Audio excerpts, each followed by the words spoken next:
Well, another week, another episode of House of the Dragon has aired, and now we're here to talk about it. So once again, welcome everybody. I am the host. I'm today. I identify as a storm of Nerdporials. If you don't know, that's play on the third book of the Song of Ice and Fire. You don't get it, and yeah, I don't know. I was just asking a private chat. That was unique. It was a good show. It was a good show this week, guys. Oh yeah. I totally agree. So today's episode was called King of the Narrow Sea. So I was like, who else? Who's known as the King of the Narrow Sea? Well, the same as the Rogue Prince, Prince Daemon. So there you go. So okay. I know where it's coming from now. So it's not me. It's not me. I'm trying to figure it out. I was like, is that me? Okay. All right. It's not me. It's not me. So this was a killer episode. It was a killer episode. We just did the live watch Nerdporial, and it's like it's like night and day between that other show that we shall not name. We're not talking about. I'll make the facial expression that represents do it. That show. It made you famous, man. You were the most famous man on the internet from just that one pose. We got somebody with some like real meme talent just needs to get you on that the whole scene, dude. I would love it. That was really painful when we were doing the watch. I mean, like it was. I think I'm kind of traumatized from the inside. Like it's just I don't know how anyone can act like that, but yeah, that was my appearance on Rings of Power. I was Morford Clark's double. I was her double. So yeah. I was in episode 3, and you know what? Not much to this acting gig. They just said do whatever you want, but you have to make that same exact facial expression. Yeah. But for some reason, the horse was slow, very slow, like it was a freaking drag. Okay, I'm not going to go any further into that. So, but yeah, so today's episode was another interesting episode, something I still thought was compelling.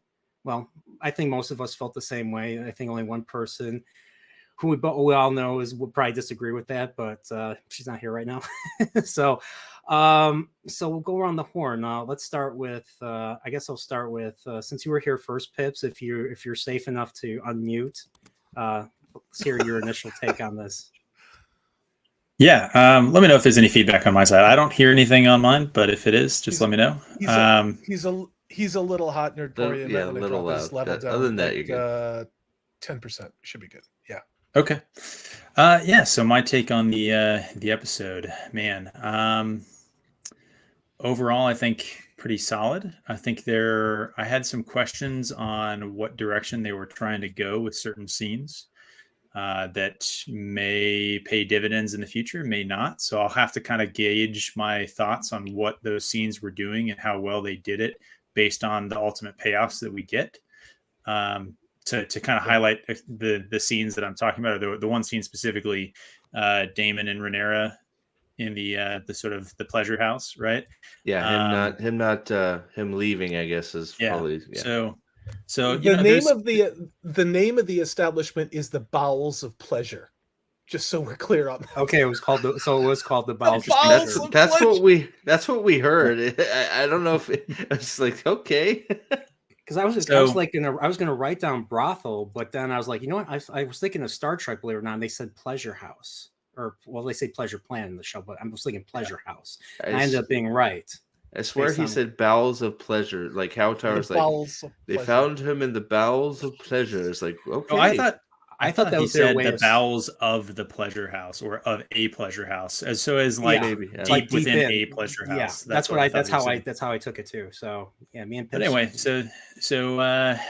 yeah, I mean, there's some good stuff.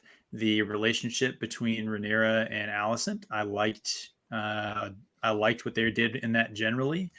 A lot of it was pretty well done. I think that this episode for me is going to be hard to judge, like I said, until the end, until we see some payoff, because a lot of what this episode did, which previous episodes have not, was the swirling kind of politicking.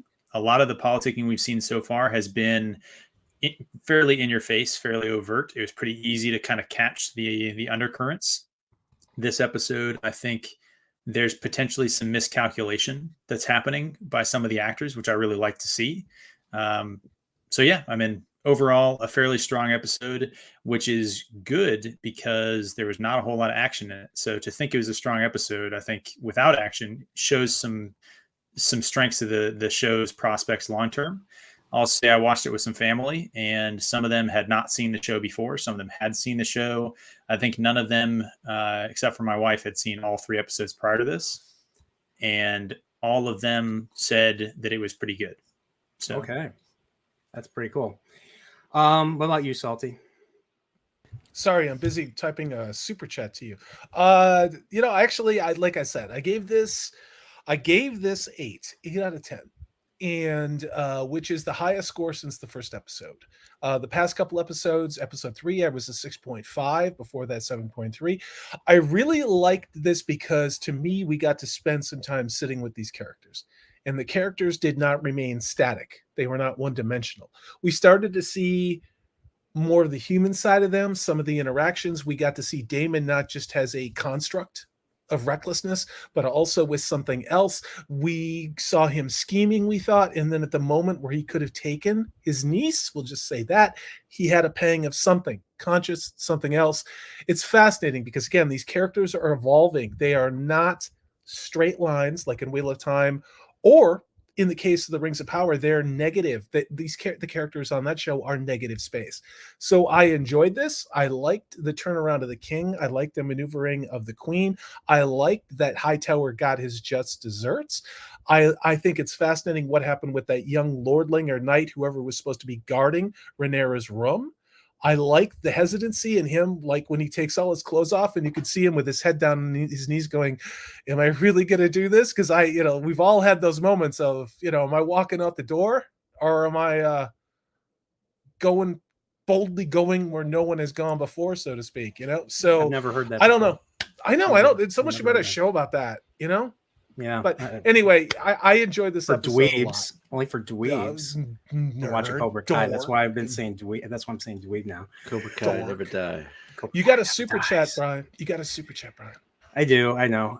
But I want to get Steve. I want to get your take before I. Well, that's good. It's going to be short. It was good. I enjoyed it. A lot of.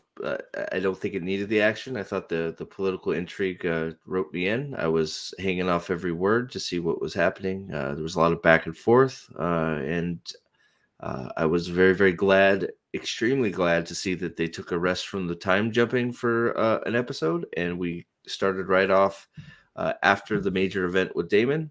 I think that helped the episode quite a bit, because it didn't have to go back and explain a whole bunch of stuff that happened in the past 2, 3, 5 years. So I enjoyed it a lot. It didn't need any action. I think this was a good, just political intrigue, moving chess pieces on the board episode for every character involved. And there's a lot of question marks you're left with after. I think this, and we'll get into the details, but I think Viserys is being moved around quite a bit, and he is losing control, and he is being out politically flanked on many sides and making bad decisions. I think emotional bad decisions. So we'll see if those catch up to him. Yeah. Okay. All right. Well, if I had to give it a number, 8.5, that's what I would say. Was I wrong in thinking? I thought there was still a time jump. So there was a time jump. I thought it was about a year. She had the baby. She had the baby. The baby she was pregnant in the last episode. So yep, she had the infant. She already had the baby. It's been at least been a year. Second pregnancy. Yeah, I thought she had the baby. It's been 4 years since the first episode where I think Daemon first left. That's okay. Well, then let me restate. Nothing happened in a year, so I didn't have to hear about catch up on what happened in a year. So yeah, I agree. I like that. May be basic bitch of me. I don't do basic bitch very often, but like it wasn't distracting. No, I'm gonna rewatch this without live streaming and see what details I catch. But that's a good call. You knew some time went by because Damon's hair had been cut, and but I thought it was a matter of months. But no, if it's a year, that's cool. It didn't. Yeah. So Damon gave us that clue, and then obviously Alicent going from very pregnant to not pregnant, I think was the only indication. So I think Salty, it might have been you from our last stream talking about how they kind of kept actually bringing it up a little bit, and so this episode did a much smoother age time jump transition. So I mean, as evidenced by the fact that so smooth you could blink and not notice it. So I think they improved on the thing you brought up last time. They didn't harp on it. They didn't need to. Yeah. So no. Yeah. Good catch. Okay. Yeah. Okay. Ooh. So yeah. So hold on. What wine are you drinking, Pips? Because I'm drinking wine too. What are you drinking? This is a Cabernet. It's, I want to say. You don't have to tell me the brand. I just was wondering what you were drinking, because if it was Merlot, I would tease you mercilessly. But I figured it was either I haven't drank Merlot since a kid.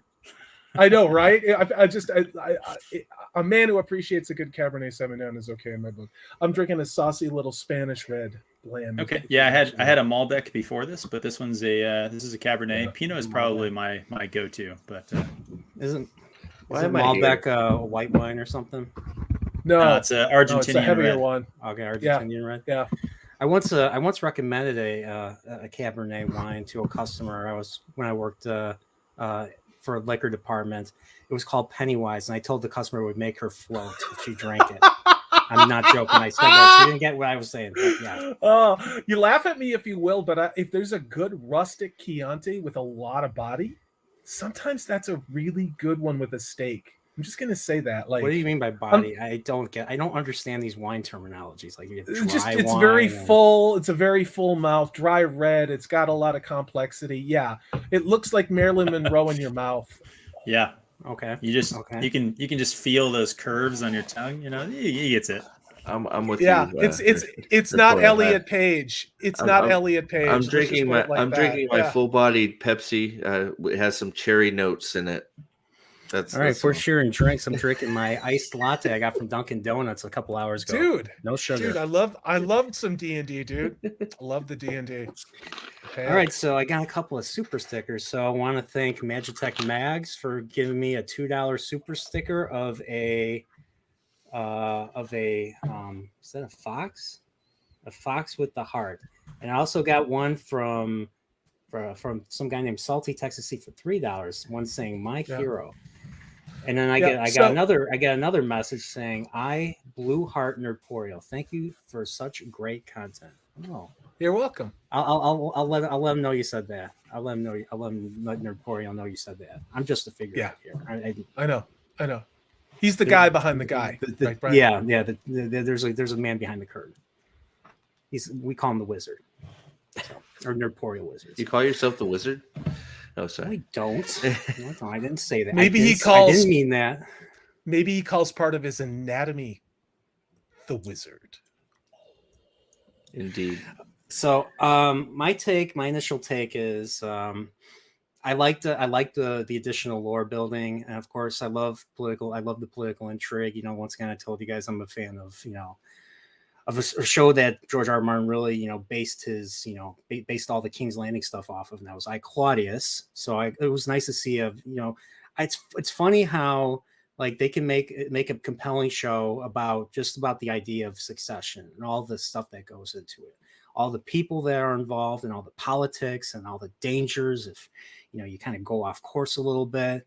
It's just really, I just really enjoyed it. And of course, I don't know, I was I mean, seeing it was, you know, maybe it was my, you know, male pleasures or something, but it was nice seeing everybody, you know, in the pleasure house and just, you know, having a good time, you know, just get to see some, you know, nudity. So, I mean, you look, you got to show something, but it wasn't that gratuitous, no, right? I mean, it was okay, actually. It wasn't It like is still an crazy. HBO show. It Yeah, wasn't I like mean, season. It wasn't as crazy as like season 1 where you had Littlefinger's brothel and they're just like they're like practicing. I mean, there was some of that, but it was just like it was not. It was. I mean, it's a brothel. It's a freaking. I mean, come on, you got to show some of it. Yeah. Otherwise, just like you're softballing it, right? Yeah. Yeah. But I would give this episode, I mean, based on what I've seen so far, I'd have to rewatch it, but I would give it a 7.5, 8 out of 10, roughly between 7.5, 8 out of 10. I liked what I saw.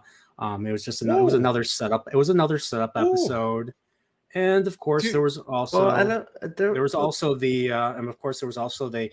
once again bring up, you know, the prophecy of, you know, the prince that was promised. That was amazing. He shall bring the Song of Ice and Fire, which once again is something. There's a vision that Daenerys has in the House of the Undying in the second book. This wasn't in the show, but this was in the House of the Undying with the, you know, the wizards with the blue lips and all that. Piat Pri. Well, she has that, and she sees a vision of her brother Rhaegar and Elia Martell, who was his wife at the time, and they have a kid, and they think it's young Aegon, the baby that gets apparently gets bashed by the mountain. They believe that, or at least she believes that is the baby that he is saying this is the Song of Ice and Fire. Of course, then, you know, we learned about R plus L equals J, and you know what's funny is I don't know if I said this in another stream, but one of the descendants of Hightower was the Lord Commander of the Kingsguard during Robert's Rebellion. His name was Gerald Hightower. He was actually at the Tower of Joy with Arthur Dayne, holding off Ned Stark and Howland Reed and the rest of their men. So it was only Howland Reed and Ned Stark that survived, but it was basically, but everyone else got slain in the process. Arthur Dayne almost killed everybody because he was that good of a swordsman. You got a hell of a chat here, Nerdporial. First of all, the wine conversation is stimulating in and of itself. Then also you've got the Clown World Review who says hail and says he never watched Game of Thrones. I didn't either, dude. I just read the books. But he started to watch the first 2 episodes of House of the Dragon so far, and it's pretty good. I know. Yeah, I would not. I mean, even though the early seasons of Game of Thrones, especially the first 3 seasons, are some of the best television, best stories I've ever seen. You get so hooked on it right away. It just ultimately, it's so past season 6, it does not pay off. It's so crushing. I would say that if you're willing to stop a story like book readers who the author never finished a series or hasn't finished it yet. That's what I did. If you're willing to like watch up to season 6 and just enjoy it for what it is, it's a phenomenal ride. Yeah. The finale of season 6 is awesome. Yeah. And that's pretty much the last really awesome episode.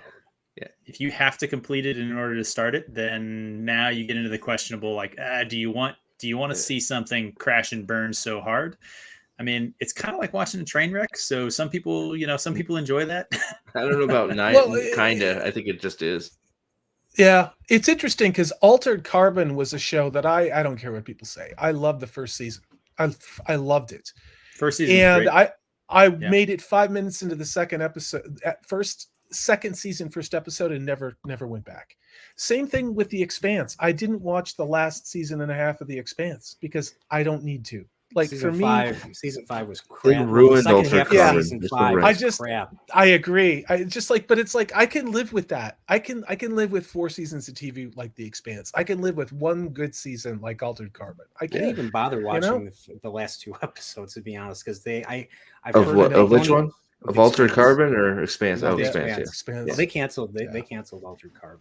Well, and after rightfully season so. That second season was so bad. I mean, good lord, but Yeah. it was It's terrible. it's another one of those shows that has, the case of the great first seasons. Westworld is a prime example of that, and then you have later seasons that stink. What's funny is a buddy of mine said he's been watching the new Westworld, and he says the seasons 3 and 4 are better than season 2. You don't think so? Pips is just like, I don't know about that, buddy. You're muted, Pips. No, I'm sorry. Everything I've heard from people who've watched it, the Drinker did a review on it as well. I tend to trust his reviews on a lot of stuff. Season 3 looks everything I've seen of it, which is admittedly limited, and people I've seen who watched it all said that it was continuation of the worst elements of season 2. I've heard that season 4 maybe shows a glimmer, but I'm not sure I'm willing to watch season 3 in order to see season 4. Yeah, I haven't even watched. I haven't even watched after season 2. I tried watching season 3, the first episode. Was kind of bored with it, and I was just like, and I just forgot about it. So, all right, but Clown World Review sends me a $1.49 super sticker of a hot dog. Thank you, Clown World. Thank you so much. And of course, I want to say hello to everyone else who's in the chat. We have Leah Rose, Nerdscape. If you guys haven't left me, we have Rick Silva, Wine Snobs, Laugh My Ass Off.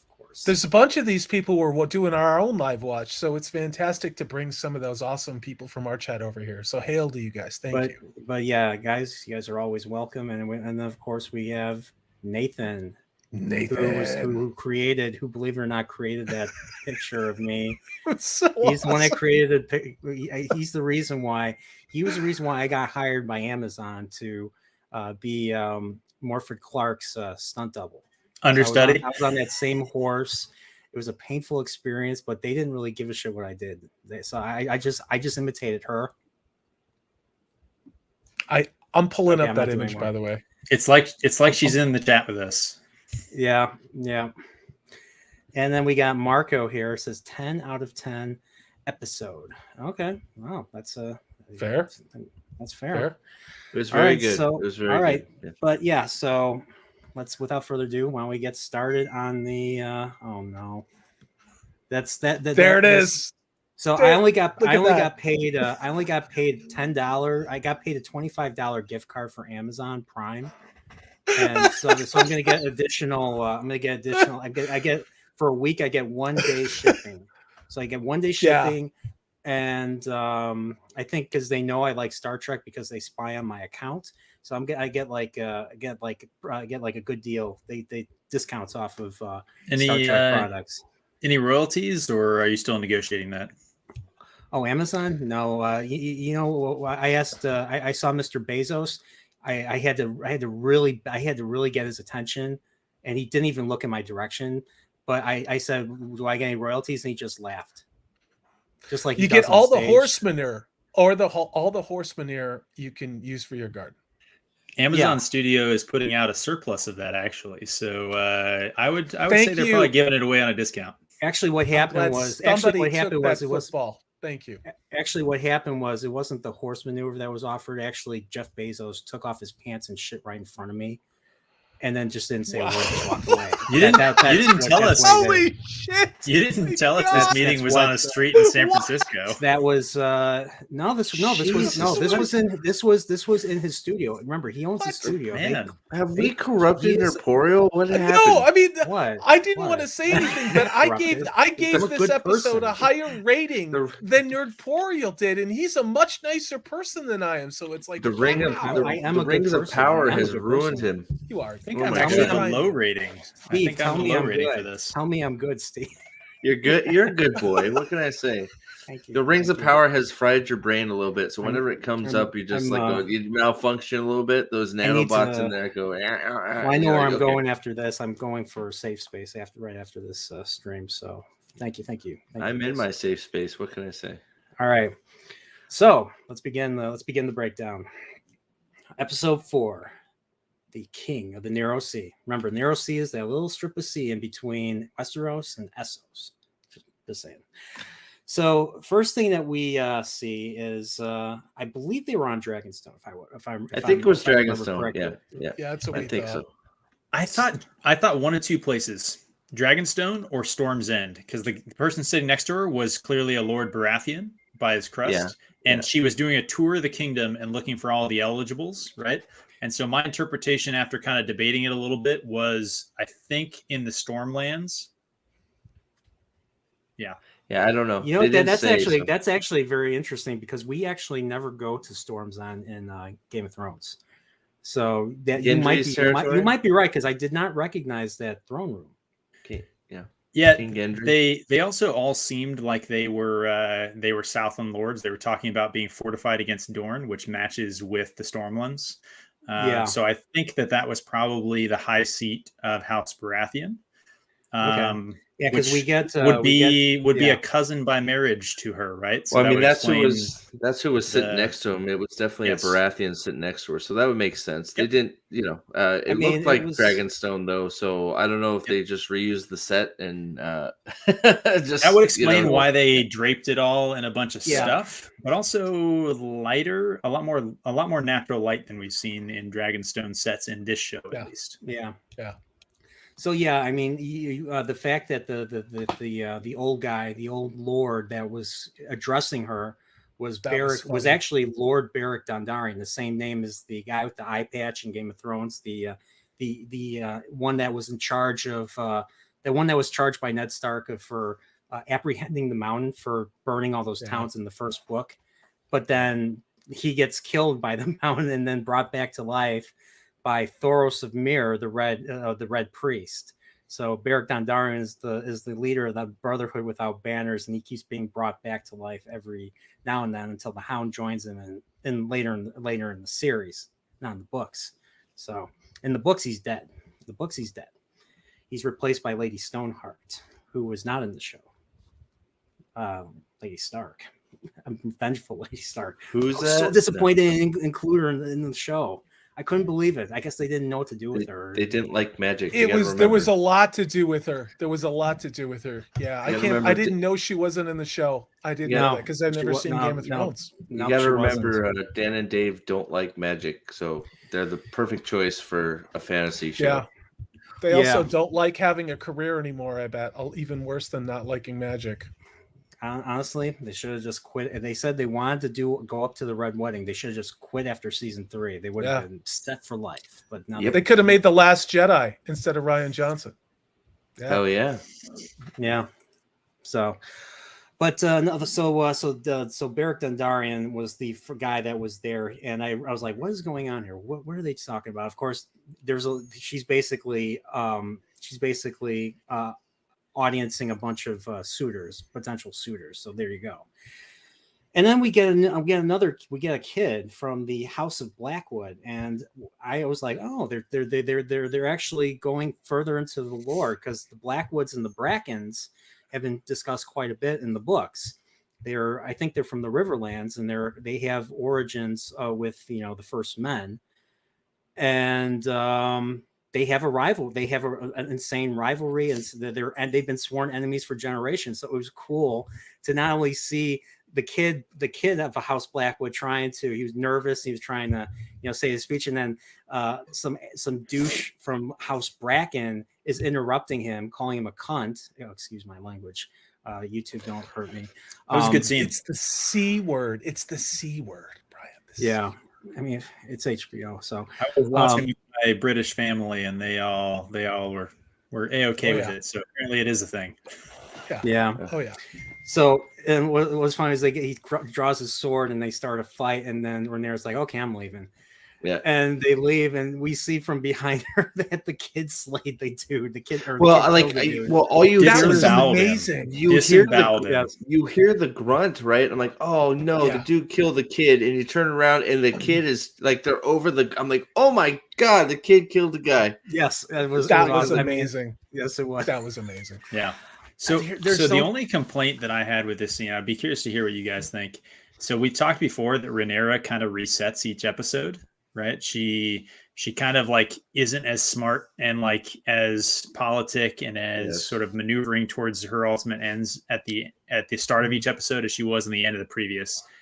And she went right back in. It kind of reminded me of the offhand comment she threw at that lady with the pug, in the previous episode. And it's like, she's supposed to be on board with cementing her claim. And here she is insulting from not the throne, but a throne, insulting the noble houses of the realm. We said the exact. I think we said. I think I said, or Salty said, or we agreed upon that she's right back to being a basically spoiled little brat and just not realizing that it's like she needs to suck it up and I was a little disappointed that that's the first that we see of her. She does get better, but I'm afraid it's going to happen again. But here's the thing, and I'm vaguely playing devil's advocate. First of all, both of you gentlemen, you're right. You have a point. But this episode, what did she do? We saw her hormones running wild. Okay. They went out of their way, and then maybe this is just my opinion. They had tighter fitting dresses on where you saw that she actually had breasts. She looked like a very attractive young woman, and she acted like a very attractive young woman. And Damon, for the lack of a better word, sniffed that out. Let's be honest about it. So what does she do? She's out there with her hormones fully engaged out there in Flea Bottom or wherever the hell it was, going to all these places, seeing all these things, getting drunk. She goes to this whorehouse or whatever you want to call it, sees all of these acts, and she's not shocked like a little girl. She is intrigued, and she's very interested. And as it turns out, she's also very aroused. And that's what happens with Damon later. So I'm not saying this is what they intended, but I'm saying one could potentially interpret it this way, that she is so flooded with hormones and she is so turned around by all this stuff that she just really needs to get laid, Yeah. So I was definitely less upset by her characterization than I was last week. Last week, I think it was a little too much. I did rate this episode higher than the last week. But it sounds like I think overall I was probably the low score out of the four of us. I think partly because of her characterization, the mismatch between what you're talking about, the maturity on one end, and the still immaturity, even though we know a year has passed. So she's a year older, supposed to be a year wiser. She's supposed to be on board with cementing her claim, and the immaturity we see, and then the maturity we see. It seemed I wasn't ultimately satisfied with that. That makes sense. I'm just saying I've known girls who even were in college and came in looking one way, and by the end of freshman year looked entirely different and acted entirely different. And that's I'm just saying that there's room for that interpretation. But I agree with your assessment. I do. By the way, I do want to, before we move on, the point you made about the dresses, super good point, actually. I think there's been some complaints early on about her dresses. And I think actually looking at it now, I think it was intentional to set up exactly what you pointed out. That's ill-fitting dresses early and then now. So I think that's actually a great comment. So thanks for bringing made the comment live where I said they did a really good job of hiding her bazooms and hiding her curves. Well, they made her look like a little girl. And she was a fully formed, very ripe young lady on this show. And boy, she acted like it. Oh, yeah. So in this episode, more of a Cabernet Sauvignon versus last episode, some sort of a trashy blend, maybe. Well, she moved down from Kool-Aid to Mad Dog. Let's just say that.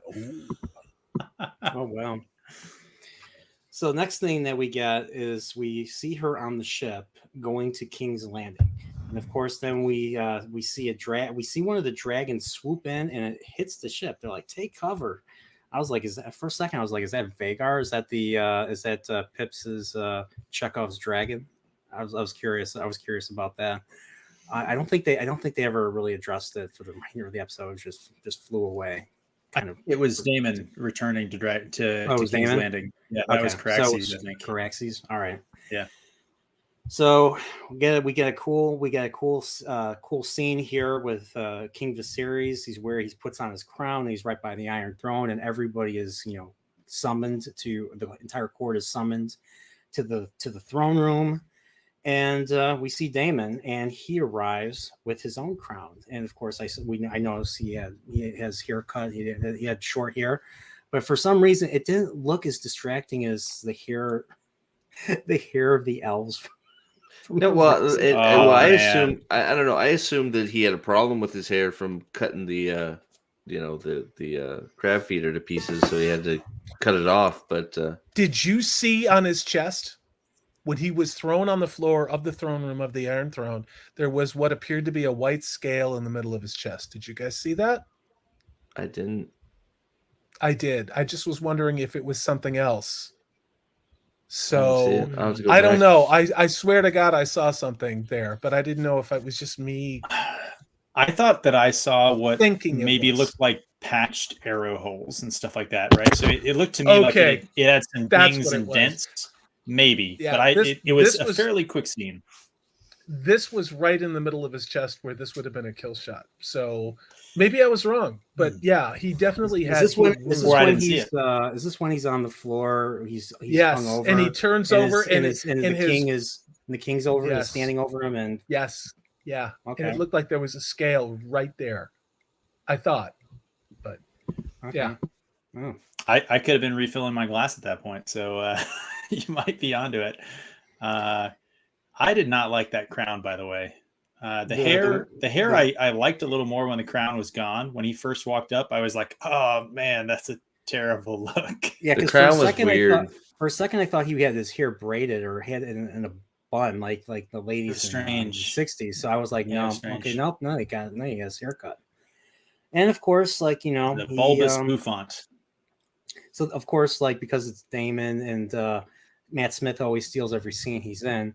There's some tension here with him and the king, and he's like, we hear you. They call you the king of the narrow sea. And then he takes off his crown and he gives it to his brother, and then he kneels, which proves to the audience that he's not a wildling from the north, because they never kneel. Yeah, right. And of course he kneels, and then of course the entire court applauses. It was like, whoa, really? Well, yeah, and then what happened? It was very short lived, but I don't know. But I was very happy to see that the brothers coming together, right? Yeah, it was a little bit of a nice little emotional payoff. It didn't last long, but it was one of those things. I was very happy to see it, and then it's just like, oh, there it went. Yeah, and I believe this is the last time I think he ever sees his brother, in my opinion. I think that's his brother's in deep doo-doo. I mean, he's not only losing it, but he is deteriorating from the inside out, it looks like. Yeah, and did you guys see the preview for next week? I did not. Okay, but I will agree with you guys about the touching scene between the two of them. I thought that was pretty good, and I was happy to see that, to be honest. Yeah. I think that it set up a pretty good episode with the two of them. And if you want to think about the arc of the episode, a reunion on good terms and then a sort of betrayal is a good narrative around which to frame a show. And I think it's one of the reasons that this episode succeeded, even though it didn't have a lot of action, because a story of two brothers it's a common archetype in storytelling for a reason, right? Like it's just a very back successful. To the Old Testament. Yeah. So Cain and Abel. Yep. And like you said, they set it up with this initial thing, and then they pay it off later. And because of the fact that we got this scene in the first place is why we feel something later on when the king banishes him back to, or exiles him back to his bronze bitch, as Damon puts it. Yeah. So I mean, it's like you have to. I mean, there's a method to the madness of writing a show, or putting a show together. So when people bullshit and say, "Oh, it's all subjective," no, there's a craft, and there's a reason why storytelling is very particular. Yeah. I mean, that's why I don't know if I don't understand why current Hollywood just writes the way they do. Like they just make I can tell you why. Boring now. It's like the priority is the priority from the executives in this studio, in these corporations, is to hit ESG scores. Quantity the more over ESG quality. scores they hit. Yeah, well, the more ESG scores they hit, the more bonus they get, the more pay they get. This is not a conspiracy theory. And I'm sorry if I cut you off, Brian. I didn't mean No, to. I'm not. No, it sounds about right. And it's become undeniable. Dempsey asked the question, though, how did the CGI hold up? I'm going to be Pretty critical. When Ronira was on the boat, it was very obviously CG. It really was. On a couple shot angles, it looked almost unfinished compared with what we've seen previously, but it didn't take me out of it. The only reason I was looking for it was because of Rings of Power. You know what I mean? And again, it didn't take me out of it. It was just like, oh, that wasn't great CG, but I didn't give a shit because the story was good. So Yeah. I mean, the story is what I was paying attention to most. Then, maybe subsequent viewings, I'll probably pay more attention to CGI. Oh, I thought you were going to say bazooms. Sorry. No, those were not CGI. No, they were not. Many bazooms this episode. Yeah, and so the next thing we see is we get a cool after party. I don't know what it is about Game of Thrones, but the way they design their food, the way their food looks on the table, always looks delicious. Looks like something I just want to eat. Whatever Ronira threw back at that guy in Flea Bottom didn't look too good, but it was okay. That's true. But like the stuff that they serve, the royalty. I would like to think in my head that that's actual real food, and it's just the catering on the House of the Dragon set is craft service, crushing it. Just craft service guys over there, just putting out a whole spread. They shoot the scene, and then everybody just kind of digs in. That's Pip's headcanon. One of the things about George's books now, maybe it's because he's got because he's pretty fat himself, George R. R. Martin, and he loves food too. But the way he describes food just like makes my mouth water every time I read read A Song of Ice and Fire. So, so just seeing the food the way it is, maybe there was some more George influence right there. So I don't know. And by the way, I think we're all being complimented by Nosferatu. This panel is devastatingly sexy tonight. The episode was pretty sexy too. I can't even with the I'm going to say it, even with the incest, it was pretty sexy. It was a pretty sexy episode. And Ronira was hot. Ronira was hot, dude. She was smoking. Just a touch of incest. Just a touch. No, not that part. The part with that lordling guy. That was hot. That was hot. Yeah. Yeah. So we there was another little nudge into the books that I kind of like that was never discussed in the show. There were two cities, and there were two of the free cities were mentioned. They were talking about discussing tapestries from one city called Norvos and one city called Kohor. So Norvos is the city where Ario Hota, the guard or the royal guard of Prince Duran from Dorne. He got killed really easily in the show because the Dorne storyline sucked. But Ario Hota is from Norvos. And another place, Kohor, where they worship goats, or they worship people in goats' heads. I don't know exactly, but one of the guy that cuts off Jaime Lannister's hand in the books was from Kohor, Vargo Hoat. And yeah, and they always called him the goat because he was from Kohor. So they never mentioned those cities in the show. So once again, I like as a book reader, I've read the books twice. I like it when they put more lore in the show, which Dan and Dave would have fucking did that. Man, like it is the point you're bringing up about bringing in lore, like just having things in the periphery. So the point you brought up before about the young kid fighting the Bracken, so a Blackwood and a Bracken, the fact that they're just like subtly building the world out.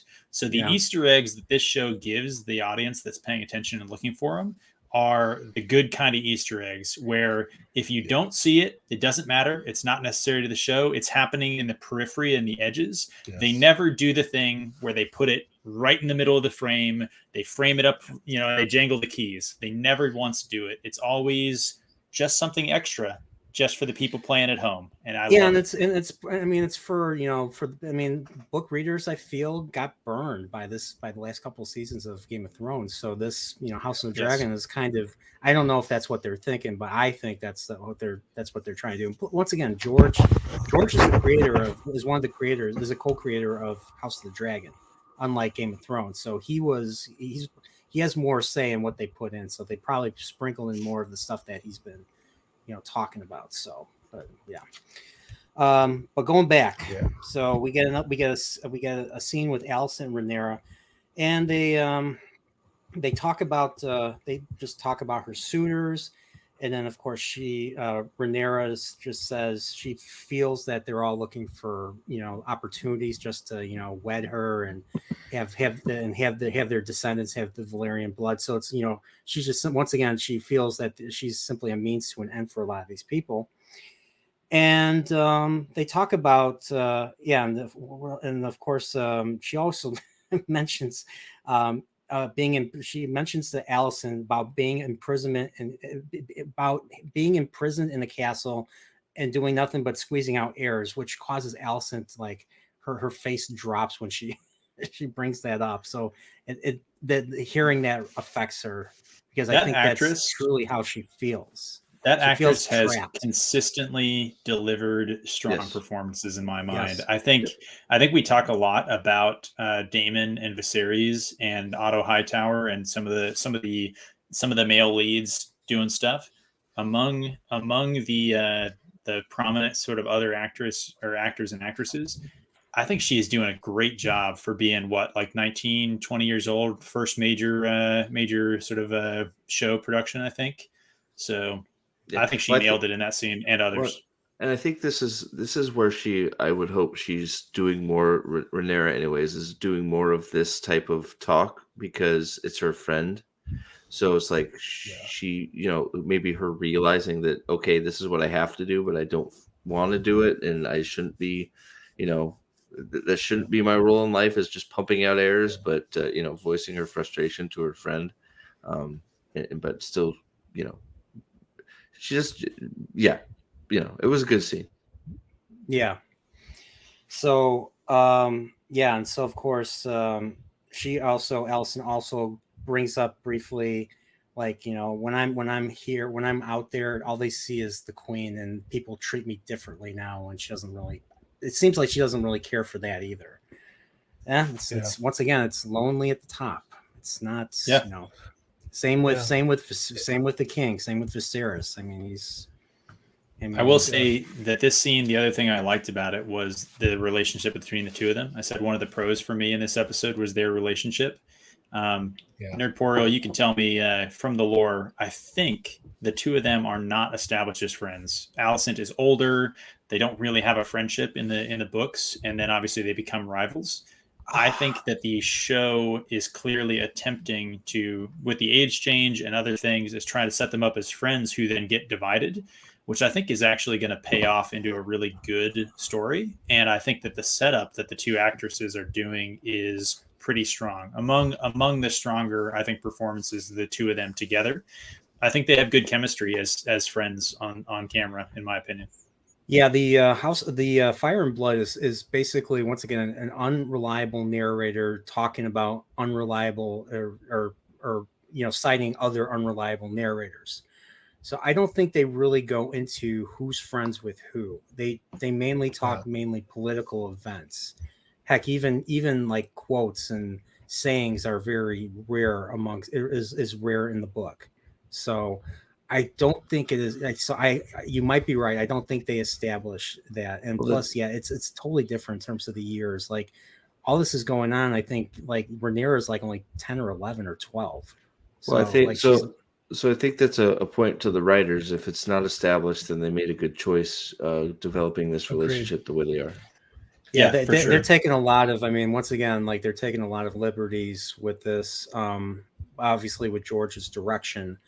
And apparently, according to what I've heard, like, this is supposed to be this is supposed to be the real thing. So his books are unreliable narrations, whereas this show is supposed to be the real deal of what actually goes on, the real canon, so to speak, the real events.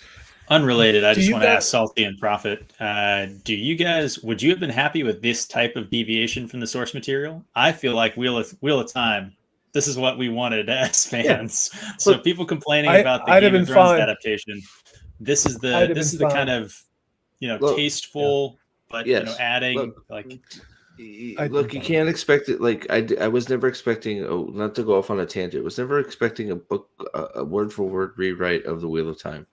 There were plenty of places where you could take some healthy changes that could have even enhanced the story and made us think in a different way. If they did something like that, like they're treating the House of the Dragon in terms of Wheel of Time, I can't say for sure because they didn't do it. But if they were treating it the way they are treating this, then I'd probably be absolutely on board. If you had the same level of craftsmanship from a narrative standpoint, from a casting, I'm going to say that again, from a casting standpoint, from a pacing standpoint, from a lived-in world standpoint, from a large world standpoint, I could see it working. The problem is that what we've got from Rafe Judkins was an absolute fail across the board. And what did they do? They cut and pasted that same fail into Rings of Power. The Rings of Power and what they bought. So I don't expect anything different from Amazon at this point. I don't. But what HBO did, again, I didn't read this book. I stopped reading, I think, after book 5 or 6, or I don't know what the hell it was, George R. R. Martin. And, never watched the TV show. So I am really normie when it comes to this, and woefully so. But I am enjoying this as a fantasy show with to me, all I know is the bad stuff about Game of Thrones on HBO. All I know is the bad stuff. And there was a lot of nudity, which is fabulous. Let's be honest about it. But Yeah. But this show, as a self-contained show, coming in as a lifelong fantasy fan, I dig it. I do. I dig it. I'm fine with it. So yeah. All right, so we get another scene, and I love these Valerian scenes. So Damon and Rhaenyra are, she goes up to him and they're speaking Valerian, and she's asking him, why did you come back? It's been 4 years. And of course they go into detail talking about political marriages and their views on it. And of course, Damon mentions his bronze bitch from the Vale. And she basically confesses she doesn't even want to experience a fate similar to her mother. And he retorts by saying, well, you shouldn't really live in fear. That's no life to live. And she says she prefers solitude. So I thought that was an interesting little scene right there. I was not a fan with some of that dialogue. What do you guys think? I had to watch it. I had to watch it a second time. What are they getting at? I was like, I have to watch it again because I didn't catch most of it. To be honest, I didn't catch most of it. Which particular scene, Nerdporeal? Which one? It was the one where she talks to Damon and Valerian and High Valerian. The subtitles and stuff. Yeah, subtitles, and then she's talking about like she doesn't want to get married. She prefers not to get married, and and she's like, I don't want to be like my mother. I don't want to, just give birth to kids until I die. Yeah, and then he just says to her, she needs to get over it. That's what she needs to do. Yeah. So I was just like, she's like, I don't intend to live in fear. So maybe I don't want to go too long on this. So tell me if you want to move on. But the reasons that I didn't like it was, again, it harkened back to her character kind of on a reset. Right. So she wants to be queen, and then she treats sort of notable lords in the realm. She treats them a little bit poorly. She says that she wants to live in solitude instead of embracing her role as the heir apparent, strengthening her claim, marrying a strong house. Now she doesn't want to have kids, even though she recognized in the last episode the importance of, again, marrying a strong house, producing an heir. That was a little frustrating to see that kind of reset again. Maybe she was just saying these things. She was just saying these things in the last episode just to appease. Maybe. Perhaps. But if that's the case, that's not what she's truly feeling.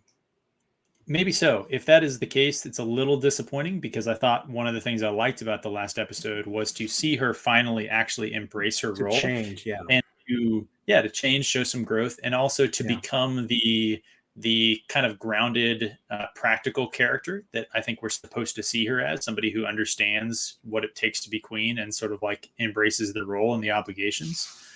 And then I also didn't like the callback, I feel like, to the stupid comments by the producers about birthing being a 50-50 sort of, prospect for women during that time when we know that's not the case. Giving birth is Yes. violence. So once I saw that. Miguel Sapochnik right after the preview of next week, I turned it off. I didn't want to hear it.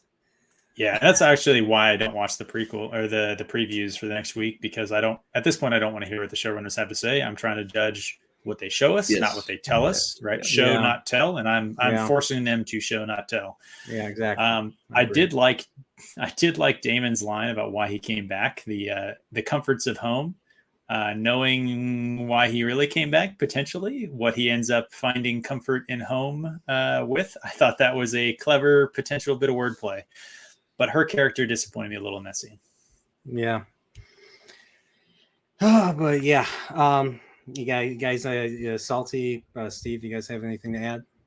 No, I think he sums it up good. It was I just want to say she needs to move on and just realize she has obligations and just she has duty. Yeah. Duty. We'll see what the next episode does. I mean, I think I think Pips is right. This was a jump of about a year. A lot can happen to a young woman in a year. I understand the resets. I get that. She is kind of all over the place, but have you guys met women? Just going to park that right there. But I'm enjoying this show. I am, but I do get your point. But at the same point, it's a woman, dude. The point you made about emotional swings and hormones and all that stuff, honestly, was not the frame that I had considered it through. And I think that that's actually a pretty fair point to kind of frame your perspective on. So I don't know, maybe I'll have to ask Mrs. Pips later and see, hey, when you were 17, 18, 19, does this land for you? Or some women are like that, and I'll ask myself. Yeah, thank you. Some women are like that into their late 40s. Just gonna park that right there. So yeah. Okay. All right. Next scene. High Council. We're at the High Council meeting now. So the king is there, and the Hand, and everybody else, and they discuss Corlys Valerian, who is conspicuously absent in this episode today. They haven't seen him. He hasn't been back for a while, and they feel, this is a rebuke. And of course, Otto brings some tidings from his brother in Old Town that Corlys plans to wed his daughter, Lena, to the Sea Lord of Braavos' son. And so they're concerned about Valerian creating an alliance with the Free Cities. So if that was the case, then they'd have to do something equivalent, so to speak. And I'm sure you guys are all familiar with Braavos. That's another one of the Free Cities. Braavos is the home to the Iron Bank, that especially in the books and in the show, mainly in the show, they're the ones that offer loans to kingdoms, and they can make or break kingdoms. Like whoever they support in a war usually wins. So they can provide whatever. They can provide supplies, horses, gold, you name it, they got it. And they always know how to collect their debts. Even the Lannisters, even Tywin Lannister respects them. Like that. That's how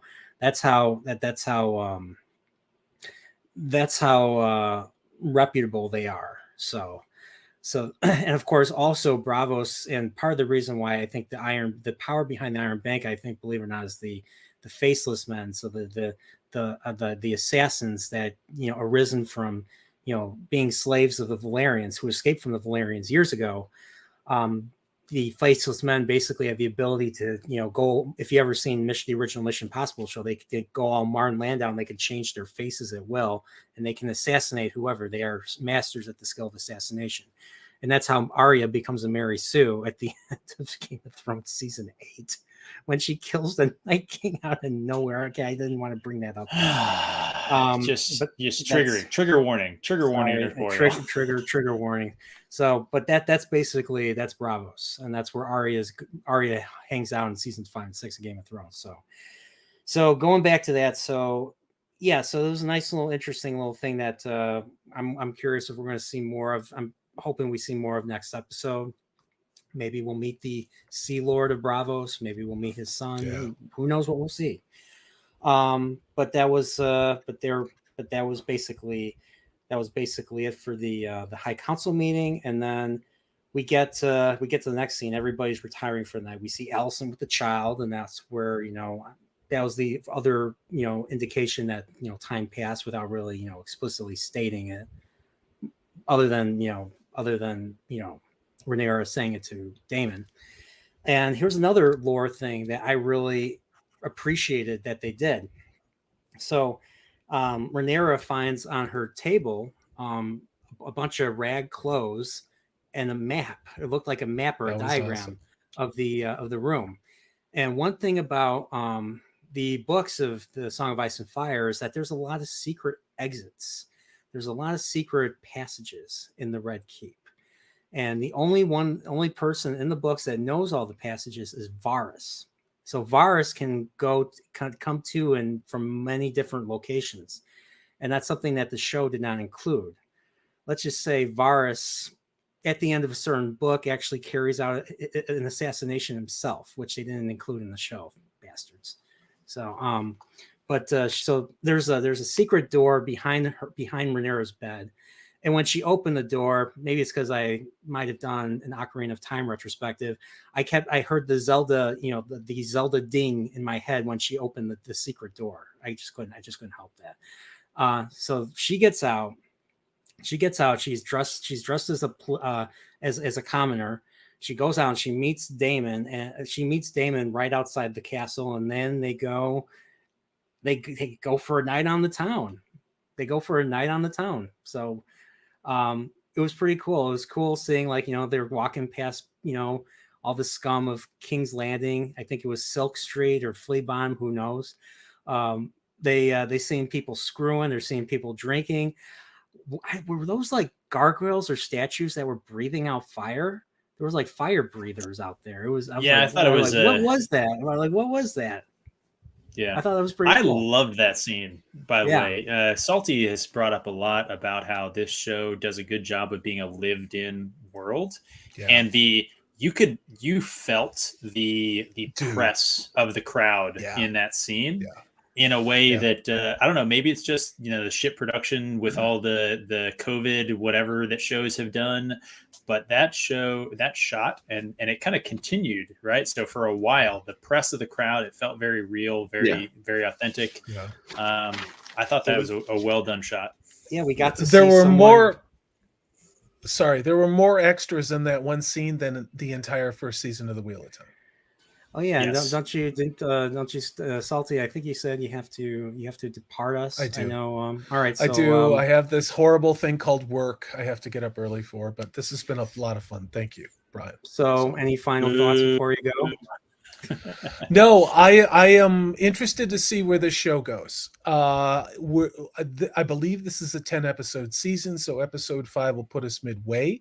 And what we'll see is if what Pips has been saying about if they've reset her character again, I'm going to call it out. But I was giving her the benefit of the doubt because she's a hormonal late teen girl who really needs to get laid, if we're honest about it. And maybe that's what the show was. I really like where it's going. I love the production value. I love the pacing. Steve pointed this out in our live watch. There was no combat. There was no great epic battle in this, but the show you felt tension, you felt emotional payoff. I think what we did is we took a step closer to some of these characters. Now, again, not knowing the lore, I'm watching this as a normie. I found this entertaining. To me, it's a fantasy show. I'm not comparing it to the Rings of Power because the Rings of Power is dog shit drying on a sidewalk. It's dead, why do you hate dog shit? Like you're nothing but dog shit. Man, it's dog shit. Dog shit is offended, man. Why would you do seriously? that? Seriously, I've picked up a lot of it with my dogs. I'll tell you that. So I know all about dog shit. But no, I mean, I really appreciate being on tonight, Brian. I don't mean to ditch you with just work calls, and I have to be responsible. Now I gotta clip. Now I gotta clip that scene from Sudden Impact. Look, punk, you're nothing but dog shit. Many things Dog can happen shit. at dog shit. It can be stepped on and squashed, or it can dry up. Dude, This dude, is why I Brian should love be Nerd Boreal. Yeah. Brian should be in freaking Rings of Power. Look at that emotion, like the Oh, I emotion in know. his eyes, man. I Oh know. my So God. much He should be a range. dwarf. So much He'd range. be So the much best range, yeah. dwarf. He'd be Those the best eyebrows dwarf. Well, went he's already, straight to angry eyebrows. It was crazy. he already was a better Gladriel on horseback than. Well, Morphin he's was, nailed to be that honest. on to bigger and better things, right? Can you do the one? Can you do the one eyebrow raise? I No, feel I like can't- I it's can't been do it anymore. established. That's the actor's signature move. Yeah. I can't do it without lowering my face. Oh man, that was good. All right, you kids, you're awesome. Steve, thanks for doing the live watch. Pips, it was great Yeah, working man. with you. Hail the chat. I'm gonna go be responsible. You have a great show. Thanks a lot. See you guys. Good night, later. All sir. right. See you, Corey. Have a good night, Good too. night. Thanks for coming by. Finally. No, I'm kidding. So now it's the three of us. All right. Now it's just me getting sauced on the wine. I will have to drink double in Corey's honor. There you go. There you go. It is a sacrifice I am willing to make. Okay. We appreciate that sacrifice. All right. So once again, so they go through the city and we see people drinking, they're fucking, there's a creepy eyeless lady. I think she was a fortune teller. I was like, oh, shit, like that's I your didn't catch name. that. So yeah, That was I missed it. it was just a quick flash, but Yeah. good costume design. I think good practical effect. I'm not makeup. really sure if it was like little Was it? like lenses, like little glass lenses, or if her eye sockets were just empty. But it was a creepy look. Maybe I they thought got it was a real woman that doesn't have any that doesn't have any eyes. And I didn't think they'd do that. Oh man, why not? They got to work too, right? I mean, Yeah, come they on. do. That's true. Okay, and of course we see a tightrope walker holding onto a stick. I think that had like torches on either end. I forget what was the name of those the flying Walendas or whatever they're called. That family that have tightrope walkers. Every time I see that, I freak out. Like I'm like McCoy. The Flying the- Graysons. Or Oh, sorry, different IP. Well, the Graysons are based off this family. I think it's the Walendas or something. I forget. I don't know. But I'm like McCoy. If I see something like that, like even on TV, I'm like McCoy in Star Trek 5. I'll freak the hell out. You know, I'll be like, oh, you know, but what the hell's wrong with you? You know, but still, so yeah, so they're going to, and we see more dragon statues breathing fire. Kind of made me think a little bit of Mario. There's like Bowser, like if you've ever played a Mario game, there's Bowser statues that shoot fire at you. So kind of made me think of that. Just too. waiting for the Mario music to Nintendo. start. So Goomba I wish- jumps out. Yeah. I wish they'd done a wide shot, like an establishing shot of what that was, because Yeah. they kept kind of just flashing to it, and it was hard to tell if it was supposed to be, you know, on stage somewhere or like where it was in the city. It was interesting to look at. It didn't really do anything for me or anything else, but it was at least an interesting thing to kind of cut the visual in. Meh. I honestly thought it was people just like, you know, if you ever seen Sunny in Philadelphia, it's basically just drinking alcohol and then holding the lighter, spitting it out, causing, you know, flame to do that. So that's why I first thought it was, well, not with the lighter, but with something like a torch or something. I don't know. I was thinking something like that, but while I was writing the notes. So I don't know, but it was cool. It was cool nonetheless. Very fantasy. So of course we see we get a quick scene of the king getting, so we're getting a bunch of cuts now. So we get a cut. It cuts to the king getting his bath, and of course Alison is the one giving him his bath. And then we cut back and we see Ronira and Damon watching actors reenacting the succession issues on the court, and Can I just toss in the scene with him in the bathtub? It showed the progression. One more shot earlier, later in the episode as well, but the progression of the sores and all that stuff. The sores, the whitening of the king's beard, and the further sort of like retreat of his hairline. Yeah. I think, Balefire is probably upset in the chat over there, but I think that they're doing a good job of showing his aging more than anyone else. It's showing his aging and at a higher rate than the year explains, which I think is leading us up to an early demise. So it's the preview of next week really. He's getting messed up and messed up and messed up. They're doing a good job of showing how it's progressing. It's yeah. I mean, I'm gonna miss. I really like Patty Considine as Viserys, so it's gonna suck when he's gone. Just kind of like how Game of Thrones really sucked after Charles Dance died as Tywin Lannister. He was a great fucking villain.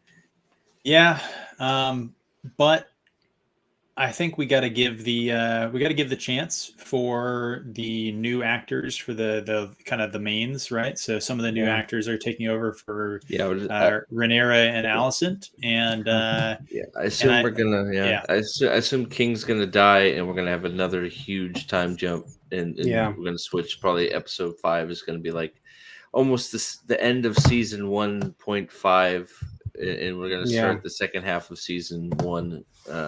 You mean season 0.5? Sorry, 0.5. That's what I meant. Do you guys think do you think the actual conflict between Alison and her, child and Rhaenyra, do you think that's going to start this season, or is it going to be the last episode? The finale is going to be like there's an episode 9 is called I believe episode 9 is called the Green Council, and the Green Council is basically Alison and Aegon. Well, I don't, but I think what he's asking is before they grow up, do you think that conflict's going to happen? I don't. Yeah, I think it's going to start probably in episode 9. Well, this is the last. This is the last episode we see the younger actresses, right? Next episode 5. No, next episode we're going to see the young. What I'm saying is the King's going to die next episode, and then they're all going to go whatever ways they go, and obviously Rhaenyra's going to have to flee because everybody's going to want to kill her, I would think. Or, well, maybe not. I mean, I guess you're going to see the political meandering real quick, and we'll see what happens. I don't know that the conflict's going to start till the King dies, and then we'll see where it goes. It's going to happen real fast. According to the lore, once the King dies, I'm just going to say that not everybody is present when the King is dead. When the King dies, right? So it's going to be, and that's when certain parties act on that and do things. I'm going to say that the King signed this paper and said that Aegon is king. It's like, oh, right, stuff like that. I hope they don't do that. Ugh. Yeah. So episode 9 is called the Green Council, which is basically Alison's and Aegon, and that's basically what they're plotting and everything. So I don't know. We'll have to see. Sorry for the sidetrack. No, it's fine. It's fine. But yeah, so so once again, the going back to the scene. So it seems like the commoners are more cheerful when they talked about Aegon than they talked about Rhaenyra. And I liked how Rhaenyra's like, boo. She's trying to say boo, boo, she didn't say misinformation. What did she say? She said, I forgot what she said, but she said something. So I really liked one thing about this scene, and I really disliked something else. I really liked Daemon in this scene. So he was the prince of the city, right? Earlier, he was supposed to be loved by the common folk. I like the fact that he seems like he's done this before, that he seems like he actually kind of lives with the people a little bit. And I like the fact that he seems to kind of understand that like the passions and the opinions of the people are pretty important actually, and you can't ignore them, right? Yeah. So that showed a little bit of wisdom and maturity, and I just kind of liked what it said about his character. I disliked that the play was happening at all. I think that there's only one takeaway that we can take from the fact that that play was happening in public in King's Landing, which is that Viserys is a way weaker king than we've even been led to believe, because that should have never, like that would have, all those people should have been beheaded for treason. Like the guard should have come in, the gold cloaks, broken it up. And so I don't think we've seen Viserys as that weak. And so I was disappointed by how on the nose it was, how just overt It wasn't even like in an alley or a private building. It was just right Yeah, across I the street. mean, they showed a troupe of actors last in Game of Thrones in season 6, but that was actually in Bravos. So that had something to do with Arya's story, where Yep. they were reenacting the death of the poisoning of Joffrey, the Purple Wedding. But that's way outside, Cersei's jurisdiction, and if Cersei ever got wind of that, like they would have been dead. Why That's should for I sure. why should I think that Viserys, with all the shit that's going on in the realm, gives a crap what's happening in Flea Bottom? He's not even aware what's happening in his own freaking walls. Yeah, but So, the gold cloaks and his council and stuff like that. The hand, right? The gold hand cloaks, apparently. the gold cloaks are basically loyal to Daemon, so That was 4 years ago, 2 years ago. they're If you want to be loyal to him charitable, here right? too. They let her go because of Daemon. I think mean, they all let her it go took- because of her. I I think don't think- I I think he think it was- recognized her. I think the nod Daemon gave the gold cloak on the way by was Daemon acknowledging I that agree, he let her go but because of him. I don't think the knight could have recognized Damon until they were closer. He was wearing a hooded cloak. He was at the end of the alley. So I think that it was, and he even recognized her. She said, princess. And so I thought that was for her. Maybe, but I don't. It yeah. didn't bother me because, well, he doesn't know what the hell's going on in the rest of the city. He is a very weak king. He's It getting didn't weaker kick by me the out of the minute. episode. It didn't That's kick all. me out of the episode, but it did. I was thinking it was a little too on the nose. Yeah, to me it was just a callback to Game of Thrones, in my opinion. Okay. It was. I mean, did it need to be there? No, but it just once again, it was there to make to get under. I think it was just there to get under Rhaenyra's skin. Yep. And I don't know, maybe also to make her want to have sex with, I don't know, Daemon. I don't know. Well, I don't know about that part there, but I think it was just Daemon manipulating her a little bit. Perhaps. So we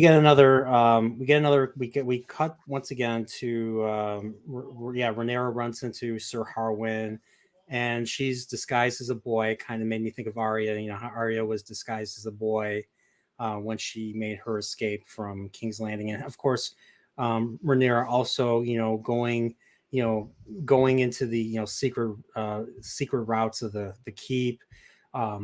Also made me think of Arya trying to escape from the Whitecloaks in season 1. So yeah, so it was another callback to Arya.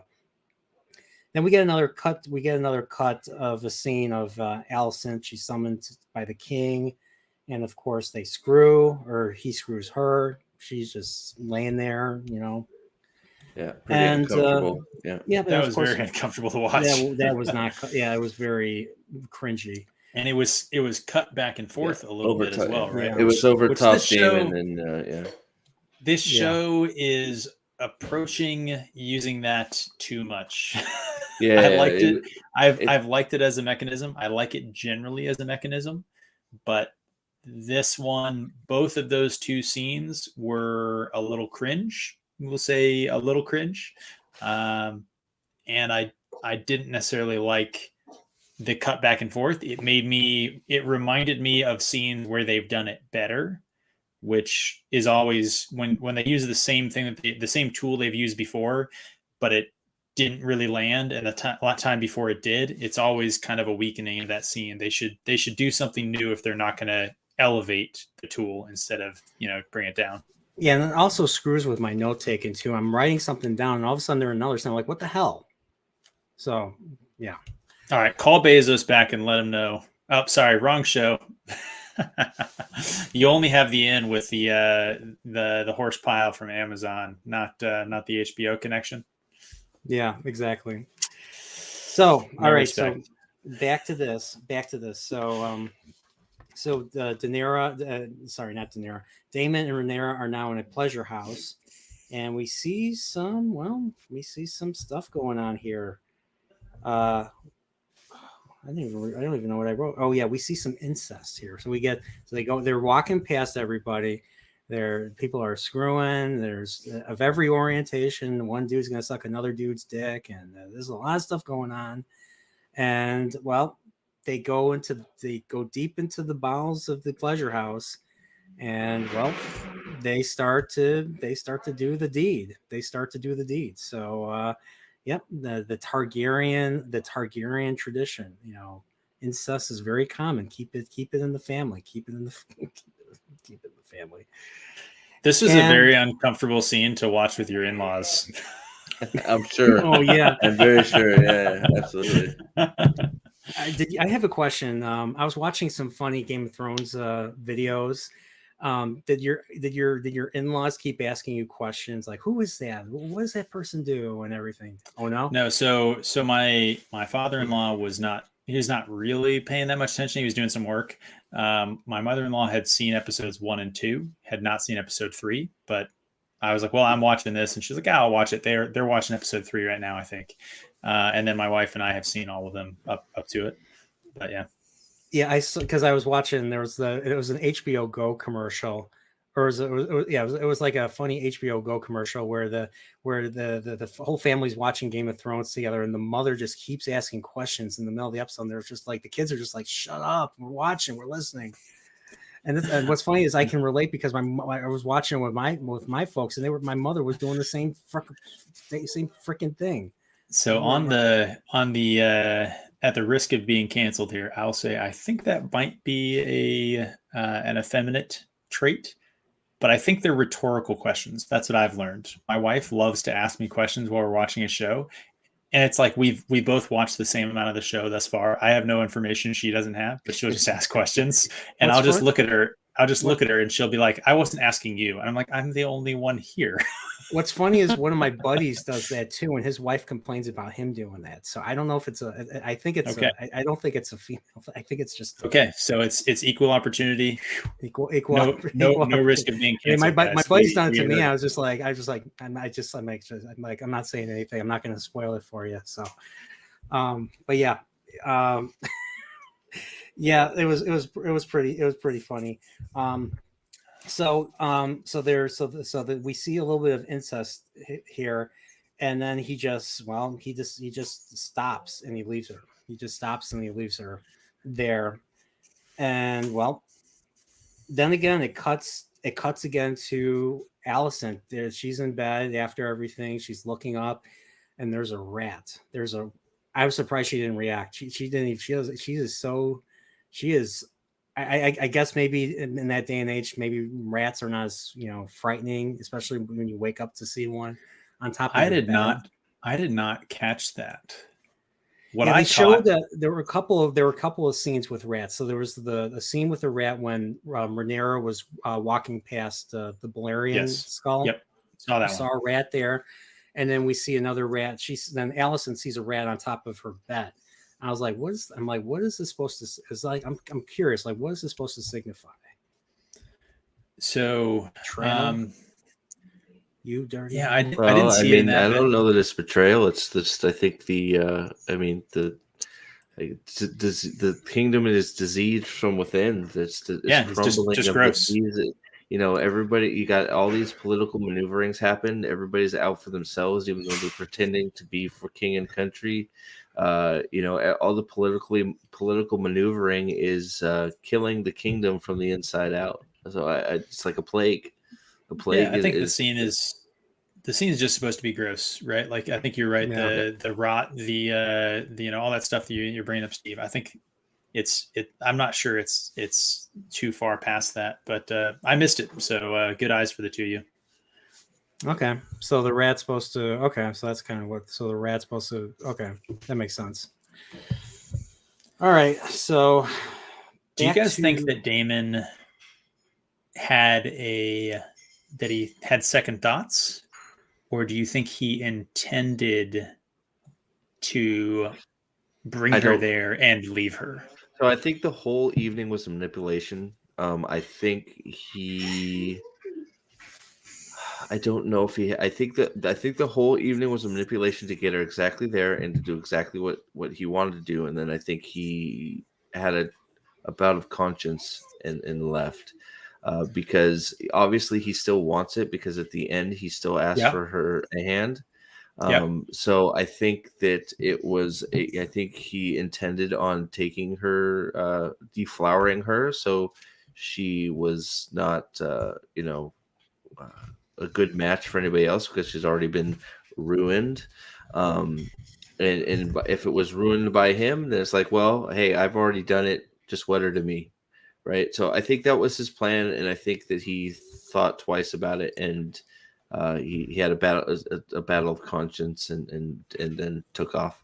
So I think his plan worked completely, and he just froze. Do you think that part of his plan was his lady whore who had the informant witness it and then go tell the hand? Do you think that was part of his plan, or is she doing her own game as kind of playing the Varys sort of character in this show?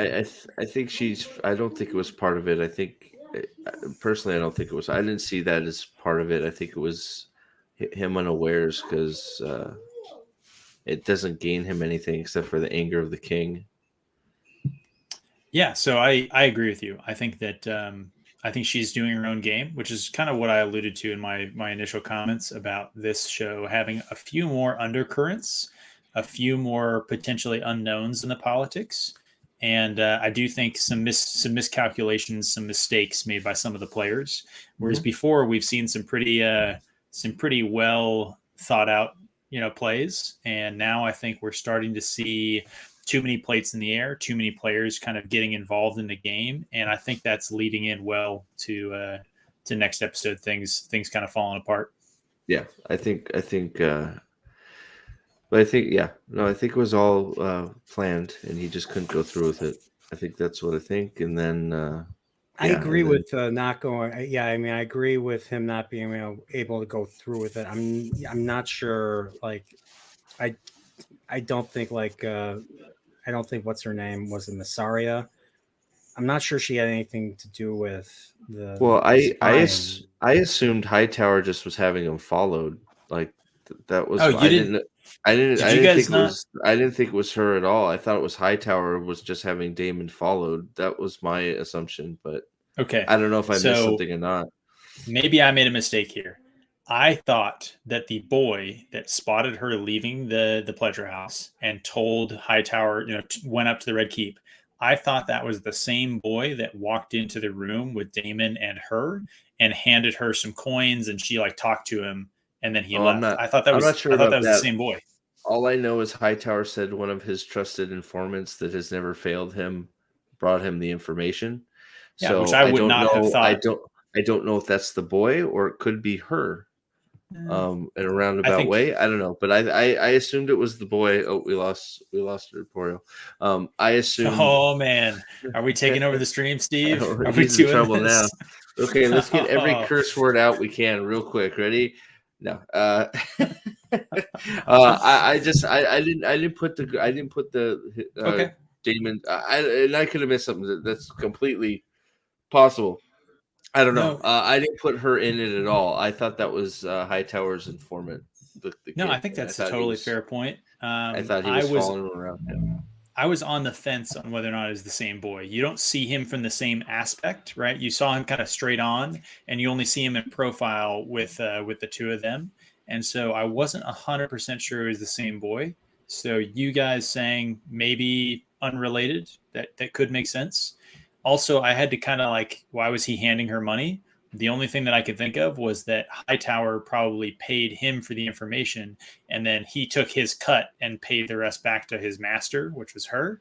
Was kind of the story I was telling myself. I mean, I guess that's Paul. I went with the simple thing of the hands of kings and the spy masters tend to use kids because they're unseen by people that are doing okay. Yeah, and everybody has spies, spying on the other. I mean, that's one of the first things that Ned Stark learns. And when he gets to King's Landing. I assume that Hightower hates Daemon, so I'm assuming he had somebody on him immediately when he landed in King's Landing. They all have people spying on each other. That's a bit of vipers. So I missed. I kind of got cut off. So what was? We're just talking more about that after we did some things that are going to get canceled. We invited some people. We invited some people into the stream. There was some brief but tasteful nudity. I used some colorful language, but you're good. I think you're okay. We're still here. Steve, you swore in my stream. How dare you? I took a I shit on the can- keyboard and called it Rings of Power. Okay. Salty Did he- popped in to say that it was still better than the show, and Yeah. Yeah, they said, "Wow, that was way better." So you yeah. think this kid worked for Massaria? that was my first reaction. I thought that it was the same boy, and it makes sense that she seemed like she's kind of the madam, and so her running the pleasure houses, being sort of running the seedy underground, the boy being outside of the pleasure house. So you said the same boy. I forget. Did we see a boy in episode 1?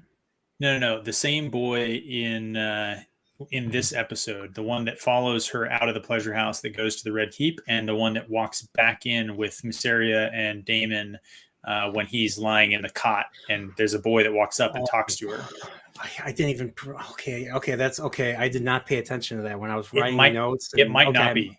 Right. Steve thinks I'm wrong. Steve thinks I'm wrong that it's not the same boy. That'd be a good thing to check. I would question. I didn't notice it. I don't know. I wanted to go right out and say I think you're wrong. I don't notice. I would question what that boy is doing in the scene if it's not that.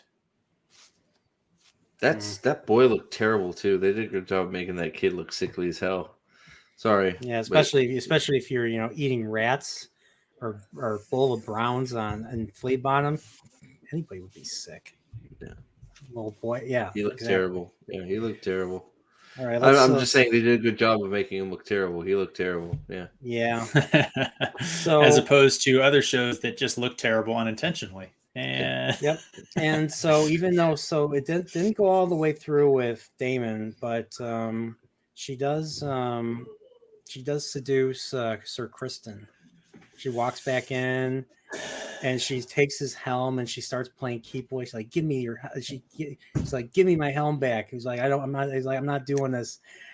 And then he reaches toward her and then she kisses him and then they're like, "Okay, are we doing this?" Then she starts taking off his armor and he's like, "Oh shit! I need something to do. I'm gonna get killed. I'm gonna get executed if I get caught." So I have 2 questions. Was that rape? Is question 1, and question 2 is did you guys like the scene? Do you like what it said about kind of the setting and the world and the characters? She was flirting. He decided he had plenty of time to leave. He had several opportunities to take his shit and leave. So no. It was fine. I did like how he stopped several times. You could see that he's like, "This is really stupid. I shouldn't do this." And then he just says, "Oh well, fuck it. I'm going for it." Right? Yeah. So it was all right. So to a point, I'll agree with you. I had some. There are some cringy aspects to it where it's like she could very well have him executed just for saying so. There's definitely a level of coercion there, not just that he could have walked out. If she wanted it and he said no, she could get him executed for any number of reasons.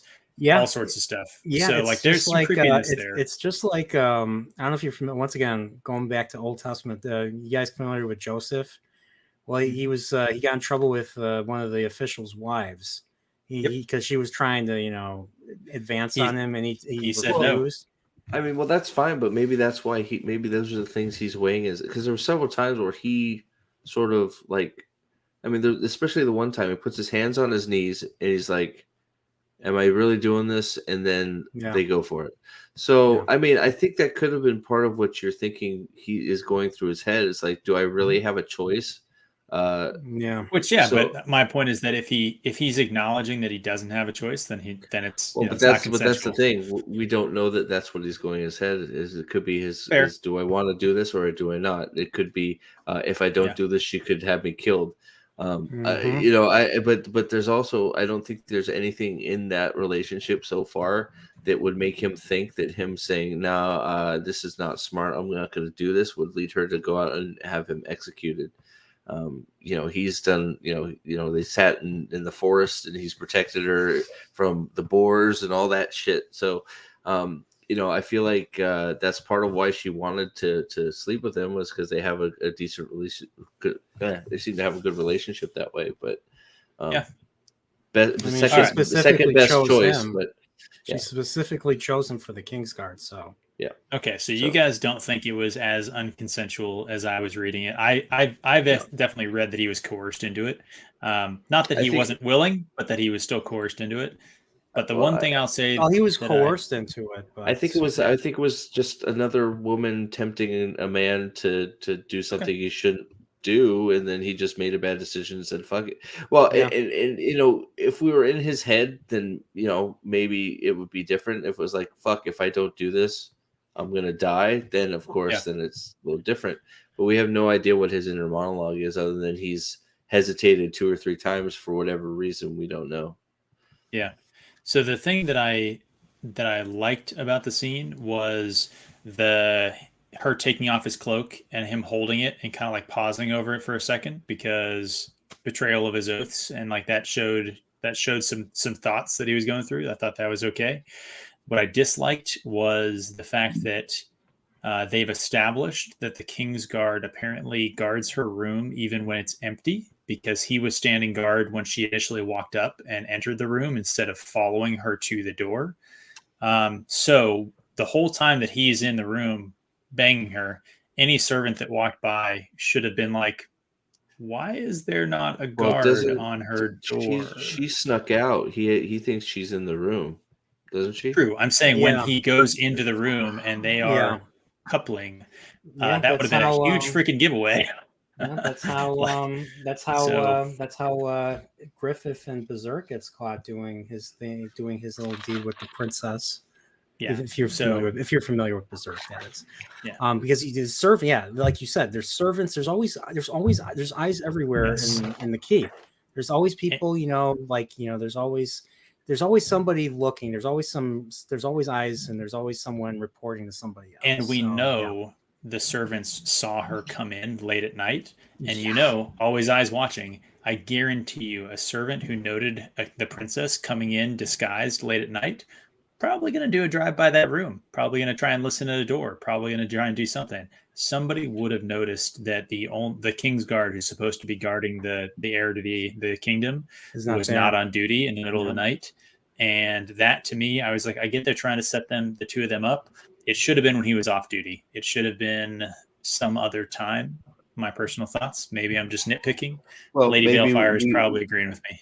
We don't know that that's not still going to happen. All we got is the day after. You could have a servant that discovered this and doesn't know what to do with it. If they, if you take that information to say the king, who's to say the king doesn't kill you to have that shit covered up? You're just that's dangerous. That's some very dangerous information to have. So I'm not saying that's the case, but it's one of those. If you're a servant and you hear the heir to the king screwing a guard, you're not going to go at least I wouldn't be like, oh, I'm going to go tell everybody about it, because that's some dangerous information. It's like Ronira says later on. She says that when you question someone's honor or integrity or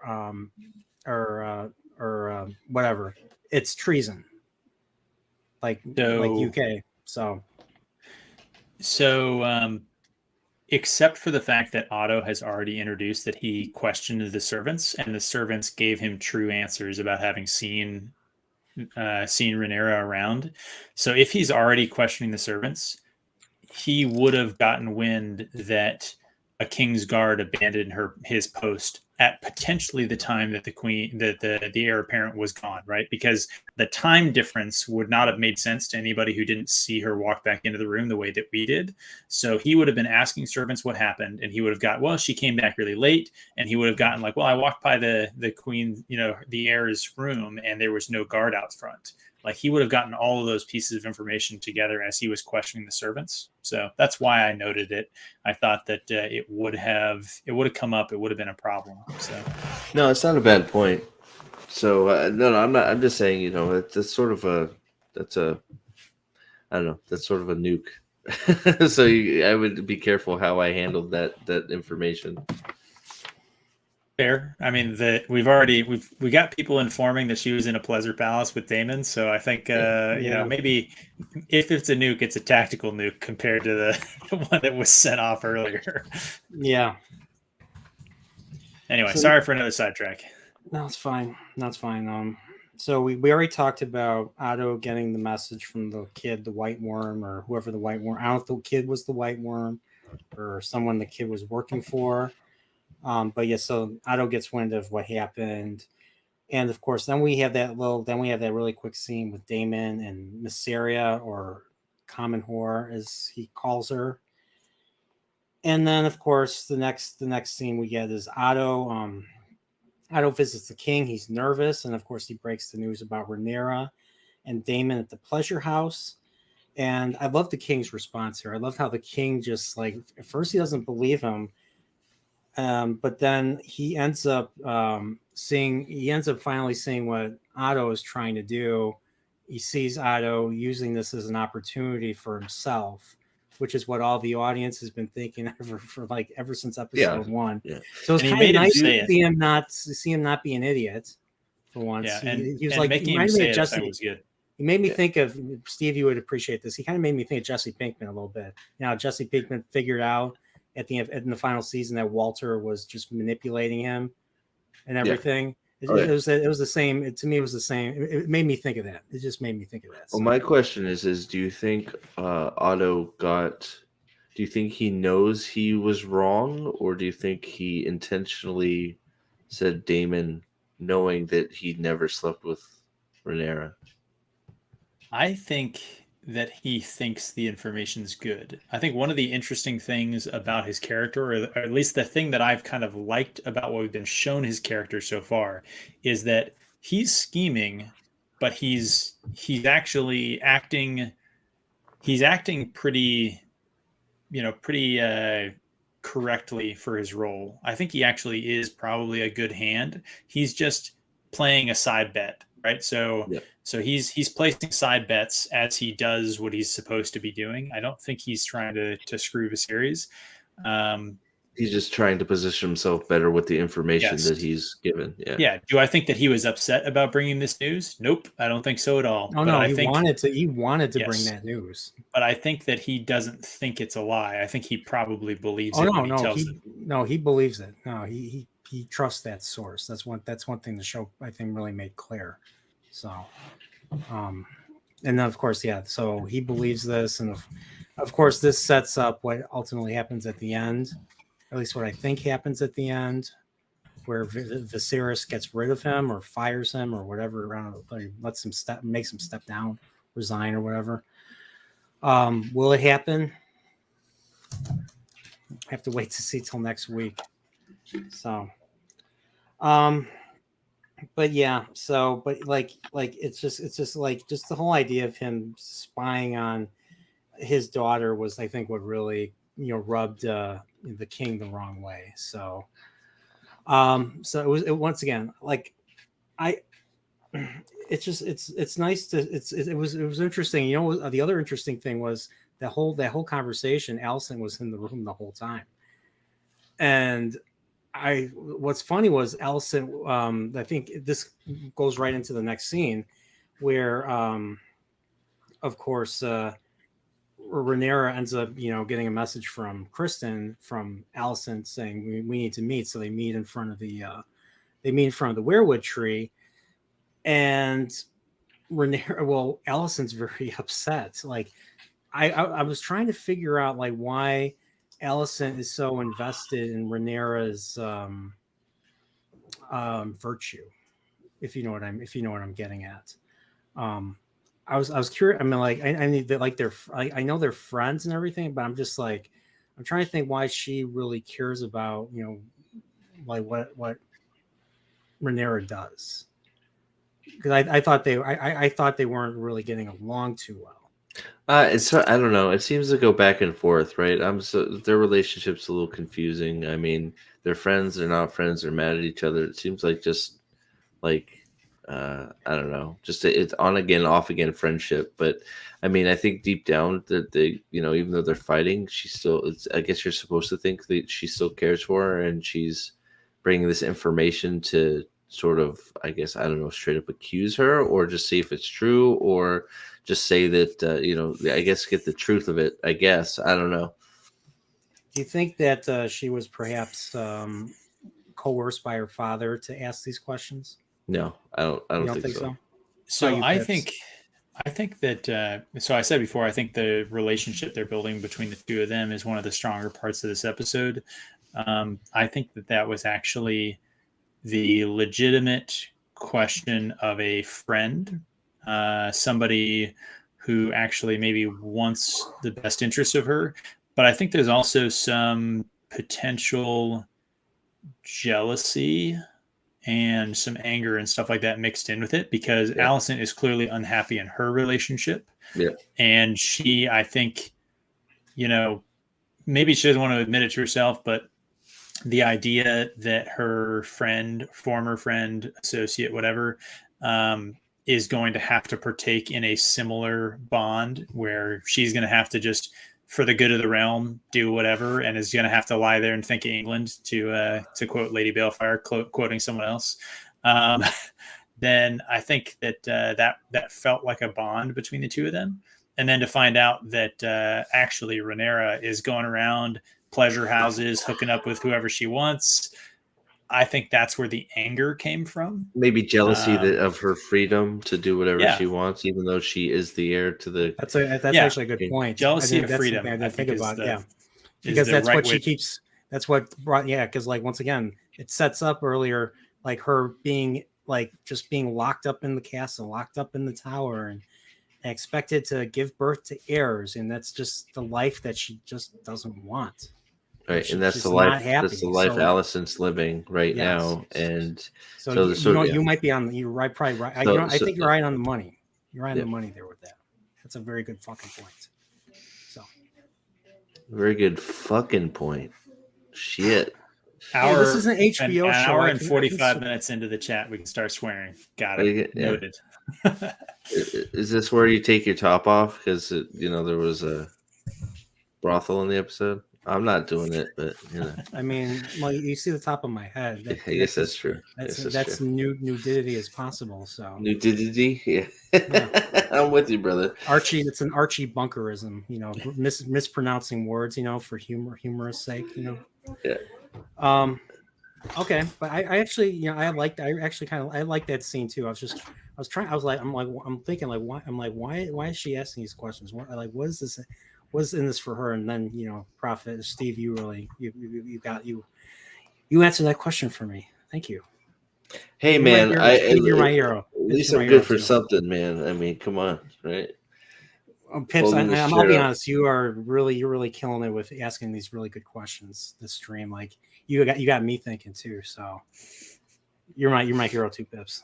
Hey, that's my job. I'm just a horse. I'm just the vehicle for other people to go in and have good ideas. I appreciate you. I appreciate you both. Salty, I appreciate you too if you're listening. Nah, fuck that guy.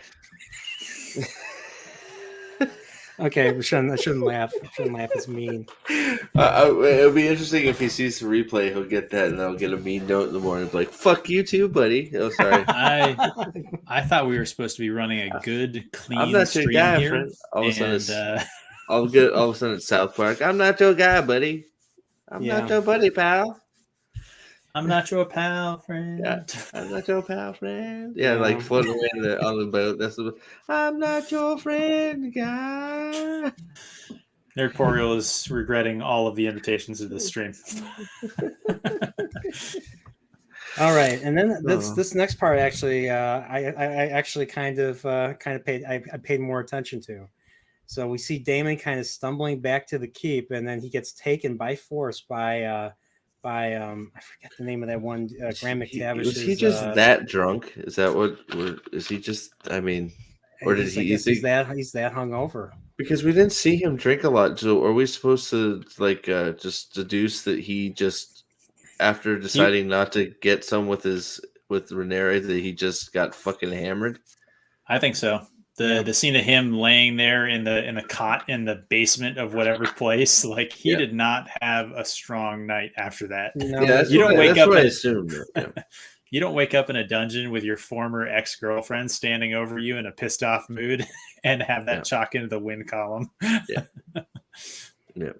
Yeah. So so Damon is taken by force, and he gets thrown into the throne room, and then all of a sudden the king approaches him from the side, and we get to see King Viserys, do a little force. I think he literally kicked him when he was down, kicked Damon when he was down, and then he's just like saying, like, what did you do? You're like, how are lords going to accept her now? And Damon being a total chess, like, I don't give a fuck what any of these fucking lords have to think and everything. Damon got a chuckle out of me on his first line, where he just walks in and is like, "You're not even going to deny it," and his line about, "I have to know the nature of the charges to attempt to refute them," or something like that. Yeah, that's true. I was like, I've been there, man. Like, just terribly hungover and just somebody's talking loud nearby, and you just are pretty sharp with the yeah. And then we get so what do we see? And then of course that's where we get Damon saying, just have her marry me, just have her marry me. Well, let's take care of her. Let's do the Targaryen thing. Let's do the tradition of the Targaryen. That's what we did. That's what we should do. Let's do that. And the king draws the king actually draws his blade and sticks it by his neck, and he's just like, you are commanded to leave here and go back to your wife in the Vale.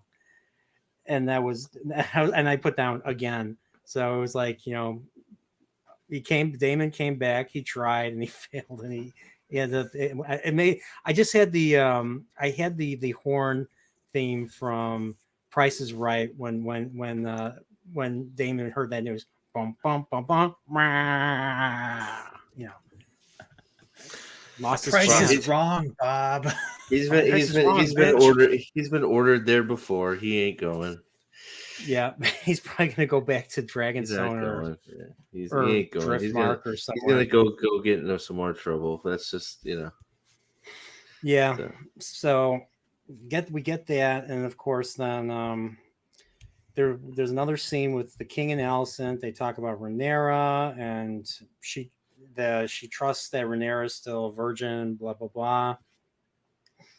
And then we get the scene we've been waiting for. Ronira is summoned to her father, and once again, we see Aegon's dagger, which was also Aenar's dagger. Aenar is the Targaryen that left Valyria and settled on Dragonstone.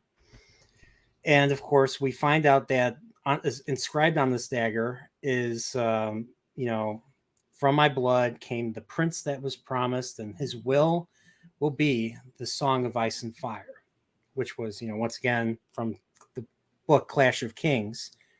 And then of course she says, this Targaryen secret is larger than your pleasures. And of course then she protests, saying, oh, it's different for a man and blah blah blah. Men can go and have bastards and nobody will wink an eye, but then women are treated like second-class citizens. We have to follow all the rules and everything. He's like, yeah. He's like, yes, it's tough. It's tough. I did like his response to that. It started going into a direction, and I was just like, oh my gosh, these showrunners, is this just the entire show? Are we getting this? And then his response was like the rational, it's like, yeah, different people have different lots in life. You have advantages, you have disadvantages. This is a disadvantage. Deal with it like an adult. And yes. I was like, yeah. It's like you get you got the sunglasses, put the sunglasses on Viserys right there. Mm-hmm. So and then of course this is where he's like, okay, because you did this, you are commanded to wed Laenor Velaryon. So Laenor Velaryon, he's like, you're just sending me off to deal with a political headache. He's like, you are a political headache. Yep. Exactly. I Yep. love that. I love that and- response. I am And doing she what you should finally- have. Go ahead, Pip. Sorry. No. Well, no, it's like, okay, I am doing what you should have figured out fucking 2 years ago. I am strengthening our position by marrying you to the most powerful political ally I could get you married to. So the fact you haven't figured that out yet, you're either stupid or just putting it off because you are being spoiled. Yeah, I mean the Valerians have Yes. all the ships, and the No, Targaryens have the dragons. the obvious choice, and now the kid is probably old enough that it's not weird, even. Or Different not kid. as or not as weird or whatever. I mean, but you know what I mean. It's one of those. It's like you should have come to this conclusion yourself. Yeah, so monarchs he's the one that don't we wed- saw. Monarchs don't wed for love. Yeah, Get used So to he's it. the one that we saw in the Stepstones. So he's about the same age as her, or at least close enough. I think yeah, the big thing though, like you said, she should have figured this out years ago. That Yes. was so that line, good. I'm glad that she didn't complain and whine and whinge about it. Right? She just Yeah. kind of was like, "Yep, okay." and then But- she retorts with saying, "She's like, well, what about Otto and his self-interest?" And it's And like, of don't course- even give a shit about Otto. Go marry this dude, cement your Yeah. claim, do your business. If you and the Valerians are allied and you produce an heir with the Valerians, two most powerful houses in the kingdom, the others are gonna fall in line. Yeah. And so she continues to be a freaking wood block about this problem. Like right here between her ears, just a block of wood on something that she should She should know. completely understand. It should be Do the you most realize- yeah. obvious thing in the world to her. Do you really realize you produce that heir? Nobody will give a crap. You will be Yes. queen of the Seven Kings or whatever it is. You will be queen of the Iron Throne, no problem, because Yeah. there's an Two- heir right there, and now you Yes. know that the House of the Dragon has been sealed. Yep. Two dragon riders on the throne and an heir, already produced. Nobody Yeah. in the kingdom would even question it. Nope. Yeah, What about Like, Otto? I fired Otto. Fuck him. I mean, what are we talking about here? yeah. That's Well, the that next was scene. that. That was How actually about you right don't worry after about the that scene. shit, and you for once do what I ask you to do instead of being a freaking tween and bitching about you want to be queen. Okay, well then act like it. Yeah, I got the Homer Simpson's strangling Bart Simpson in this scene. Just grrr. why? Well, it's nice to see Viserys finally get fucking angry at some people Yes. for the right reason and just be like, "Fuck no, Damon, you're an asshole. Get the fuck out of here." Rhaenyra, you're being a spoiled little bitch. This is how it's going. I tried to let you do it. You messed that shit up. You've caused me more problems. So now I'm doing it. So get your ass over there. There you go. So it's the most kingly he's been in the series. Yep, I agree. So, okay, so we get that, and then we get the next scene with the king and Otto Hightower, and of course the king opens his, how he talks about his father Balon, and he talks about how his father died of a burst belly or ruptured appendix, and we learned that Otto actually went from a nobody in the court to the hand pretty quickly. And once again, like he basically says, "I don't trust your judgment. You are just acting in self-interest." And Who knows what he did to? And I want your pen. So he Yeah, takes, who knows what he did to gain that position so fast too, right? exactly. So, I had nothing but good stuff for this scene. I thought the two he actors did a good job. Oh yeah, and of course, he was I love Otto Hightower's actor, and he's not quite the presence as like Charles Dance was, but he's up there. He's interesting enough. He's interesting enough. Well, he's playing a different character in a different position, right? So Tyrion or Tywin Lannister was the head of the most powerful house in the kingdom, the hand of the king, right? Where this guy is the second son of a strong but minor house, right? The Hightowers are not the lords of any one of the regions. They do Old Town. They're Old Town. Old Town's the largest city, I think. So strong, influential, but not top. But they're tier, not the lords of they're part of the Reach. They serve Yes. House Tyrell. Yes, I think it's House Tyrell. So he's a second son of a second level house. Yeah. And so that's a very different dynamic. So if he came across as big balls Tywin Lannister, Yeah. it'd be wrong for the role. Mm-hmm. That's true. But yeah, so I'm thinking, is he going to go away, or is something going to happen to the king where he doesn't quite go away? He comes right back right after that. We'll have to see. I'm curious what we're going to see next week. He is in next week's episode. But the very last thing that we see, the very final scene, is Rhaenyra's in bed, or Rhaenyra's in her room, and then the Grand Maester visits her, and he brings her moon tea, which is, it's birth control. It's basically birth control. So the day after pill, basically. Yeah. Purge yourself of that Damon baby. That's not really a Damon baby. Yeah. No, it's actually it's a Kristen baby. I was like, oh, it's a Kristen baby. So if there's even a baby in there, right? I mean, so the show, I think, keeps missing if they're really trying to make this intentional sort of abortion parallel. I think they keep missing because I don't know that they are. I really don't. So they've said it, right? So I guess it's a post hoc kind of thing that they might be trying to shoehorn in, but I still think this is a plan B sort of situation, which is, depending on where you draw the line, a lot of people view that to be a chemical abortificant, whatever you want to call it. Yeah. But my point is that it doesn't actually cast it in a great light because it's an imposition on her. It's somebody else essentially telling her to abort her child or potential child, which is not the framing device that I think people would want to have that framed in. So if she ends up using it, it's not going to be a strong, empowered woman moment. Is all I'm kind of pointing out. She doesn't think she will either. She's not going to use it. She doesn't. Yeah. She's going to roll the dice. She's going to end up having a baby, and she's going to be with Damon at that point. So then you're going to have a whole thing. So at least that's what I think is going to happen. It's just going to be, they're going to assume it. Well, Damon would obviously know unless she goes to town real quick if they get together. But yeah, she doesn't do anything anybody tells her to do that makes any sense. So why would she do this?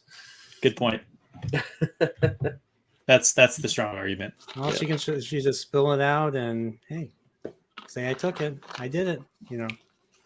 I don't think she wants to have kids, so she's probably going to drink it. Maybe she might. I mean, that's true too. I mean, she's either going to drink it because she doesn't want to have kids, or she's not going to drink it just to spite her father because her father's making her get married.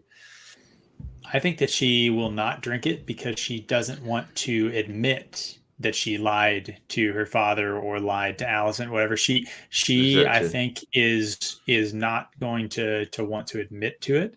And so she's going to roll the dice. That's what I think.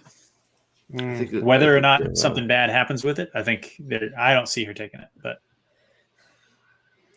well, we'll have to see, but that's how the episode ends. So we made it. So episode 4, we made it 2 hours in. I'll just say what we see next week. So we see a wedding next week. The king is dying, and Otto orders Alison to prepare Aegon for rule. Those were the 3 things I took away from the preview for next week. So well, that's not surprising since Otto is obviously hungry to be in a position of power. And Otto was very aggressive in that in the preview for next week. So this is Otto is Littlefinger. He's a conniving little worm, and he's wants power where he shouldn't have it. Mm-hmm. So if I can just kind of go back to my chief complaint with this episode, and it is that I don't understand Rhaenyra's character and motivations and the way they keep setting her up and setting her back. Because so she wants to be queen and is pissed off at anyone who says that she's not going to be queen, right? So she is dead set on wanting to rule, but she doesn't want to have any heirs, and she wants to live in solitude. So, see you, Nosferatu. So I'm confused by that. I would think if she wants to live in solitude and not have any kids, why doesn't she just let Aegon be king? Yeah. I mean, you're not wrong. Stand aside. she doesn't. She's a walking contradiction. I think she just says what the first thing that comes to her mind And to piss off whoever she's talking to. I really and think maybe she's just Corey's being a right. shit stirrer. Sorry. Go ahead. Maybe Corey's right about the she doesn't know what she wants. She's a 17-year-old girl, emotions, being a dumb kid, right?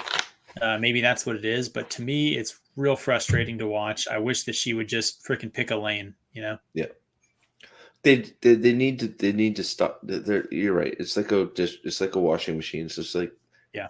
it's like watching what's Carlos, is it Carlos Mencia in that South Park episode, the fish sticks episode? Yes. It's like, get it, just get it, like, Just get it. figure it out. Can you figure it out? Get it. Yeah. Get it. I really Get it. I really hope that this is the last time we see this. I think that it is made even worse as the other characters around her continue to progress, and she's doing this kind of 2 steps forward, 1.5 steps back kind of thing. Yeah. If that continues to go, it's going to be frustrating. Yeah. Well, let's hope we see some character growth. Hopefully, next week or in future episodes. Well, I think we sort of have to. I would think she's. Well, I guess we don't really have to. She can just kick and scream the whole time. I don't want to get married. I don't like this guy. It's like, I want stop. the throne. I'm gonna kill I'm kids. in love with I'm gonna Christian. murder kids for want- this throne. I already That's what did she's gonna that, dude. become. I'm gonna marry my guard. It's like, dude, now you're both dead. Good job. Yeah. It's like, if we do, it's like, let's come on, please don't do this. We're doing okay up to episode 4. Just let her grow up a little bit, please, and not be, emotionally, ruled by her emotions, if that's what's happening. Yeah. Yeah. And if the intent is to have her be just a sort of mercurial kind of little kid, and then they're going to add when they age jump and use the new actress, if that's supposed to be when she develops, I'm gonna have to call them out and say that is a huge miss in my view. I think that it's going to be jarring if next episode she's still like this, and then episode 6, all of a sudden, new actress comes on board and everything's fixed and she's mature. That's going to be jarring, and I think it's not going to serve the narrative. Well, hopefully she starts, conniving a little bit and planning.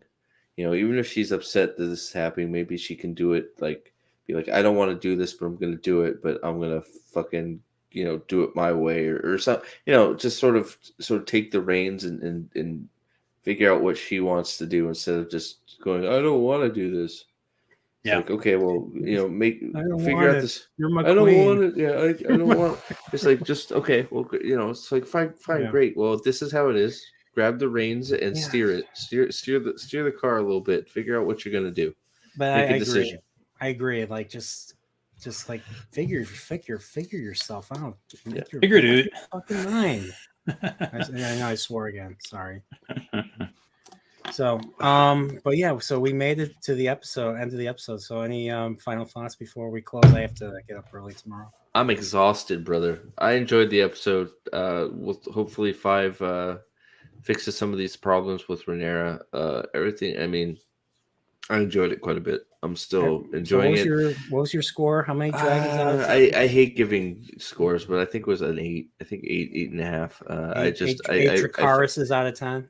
Yeah, I found myself just sort of hanging off the dialogue and just trying to figure out, guess where they were going and just sort of trying to figure out, trying to get a step ahead or two, assuming the scheming and figuring out where it was going. So I just found it interesting and I was, drawn in by a lot of it.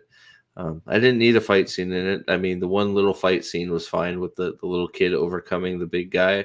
I thought that was cool. Yeah, it was a nice little touch, especially since I thought the kid died. I was like, oh shit, the kid killed him.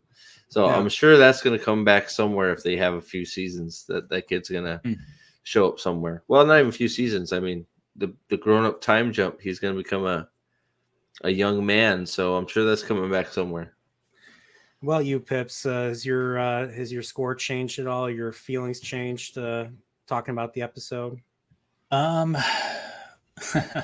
I think I always am inclined to take a half star after talking about it. But I think I'm gonna which is what happens as you kind of have a critical analysis. You engage more your forebrain, right?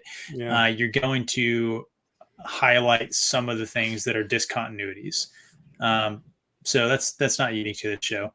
I think I gave the last episode like a 6.5, and I think I'm going to give this one a 7. It was stronger than the last episode, I think, in that it was engaging throughout without having to rest on action, like Steve said. I thought that showed at least some good writing, some strength in the show, but I do have some of those concerns about the characterization of Rhaenyra, and I remain to be sold on the payoff of Daemon and the Pleasure House and some of those scenes that I think were just strange choices. Maybe it'll make sense later, but for right now, I think that was a little gratuitous on some of those and could have been done better. Mhm. But overall, I mean, a decent to solid show of television. I think a 7 puts it, I try and set my scores based on, sort of a standard deviation model, with the 5 being the average. So 7 puts it in, the top 70% of shows. So I just throw a dart and hit a number. I hate giving numbers. I'm all over the place. So my numbers are meaningless. I liked it. That's my number. The rules are made up and the points don't matter. Exactly. There it is right there. Yeah. Exactly. Okay. A Storm and Nerdporial. How about you? It got 3 balloons out of 5. Whatever the fuck that means. 3 balloons out of 5? Yeah, There's no exactly. balloons. It means nothing. That my point scale is a throne of lies. Yeah, after listening, especially talking about, like, especially Rhaenyra's, motivations and everything, thanks to Pips below me, gonna have to say 6.5 to 7 Dracarys's out of 10. So, I mean, Yeah, Rhaenyra's the more we're talking about, it was still a good episode, but Rhaenyra's just needs to, as you and Lady Balefire keep saying, she needs to pick a fucking lane and go. Stay in your lane. Just she needs, it's just stop. I didn't swear when I said it. Well, you got to put some flavor on it, right? You got to give some funk to it. I keep Gray? the swearing for the Whitecloaks channel. You can swear. You can swear here. I don't care. Yeah. But Gray's here. Now he was doing a stream. He was doing another Blade Runner stream. Somehow he did a Blade Runner stream during freaking House of the Dragon. So watch House of the Dragon, Gray. He's on his own program over there, He's just doing things. Yeah. Yeah, great. Yeah, Gray's awesome. I'm gonna reserve my comments to myself. Gray's a good dude. Gray did some great videos I checked out this last week on, I think, a Spider-Man comic issue and a couple other ones. I'm not a huge comic book guy, but I stopped in, watched the whole thing. I thought it was pretty engaging, even as somebody who's not big into comics. So, yeah. Hey, he's doing good stuff over there. Same here. Me and Gray want to do some Cobra Kai spoiler talk at some point, whether it's with you or somewhere. But yeah, we had fun. I need to watch that. I have not watched it yet. It's on my to-do list. Oh, dude, I just finished it. It's awesome. It's really like good. It's like watching. It reminded me of anime, because there's a big bad, and he's got powerful goons. Like they introduce a bunch of powerful goons as a barrier for the heroes to fight. So it just felt like something out of a shonen series. Plus, it had some Kill Bill. It had some Kill Bill. It made me think of Kill Bill a little bit too. I gotta know what I'm talking about. I don't know about powerful goons, but there were goons around. They were powerful until they got depowered for reasons. I don't think they were powerful, but there were lots of them.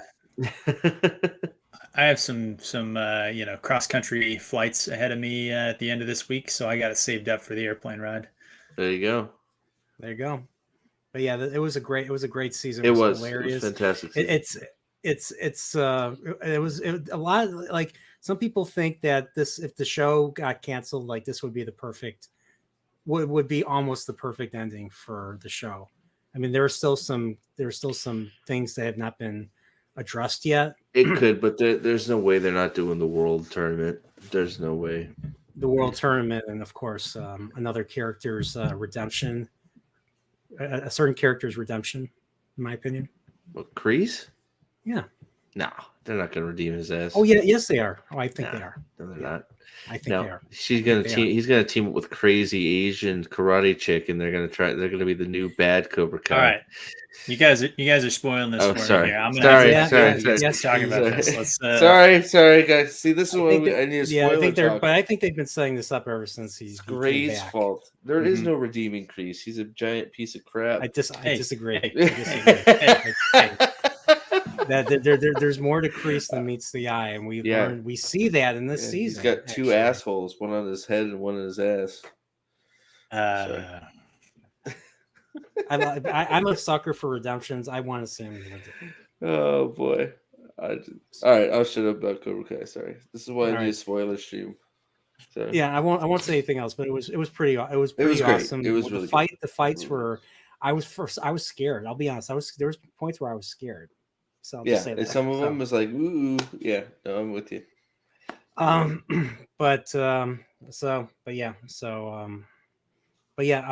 Hopefully Tuesday. I mean, if you can make it, Steve, on Tuesday, I wanted to do a stream on Tuesday.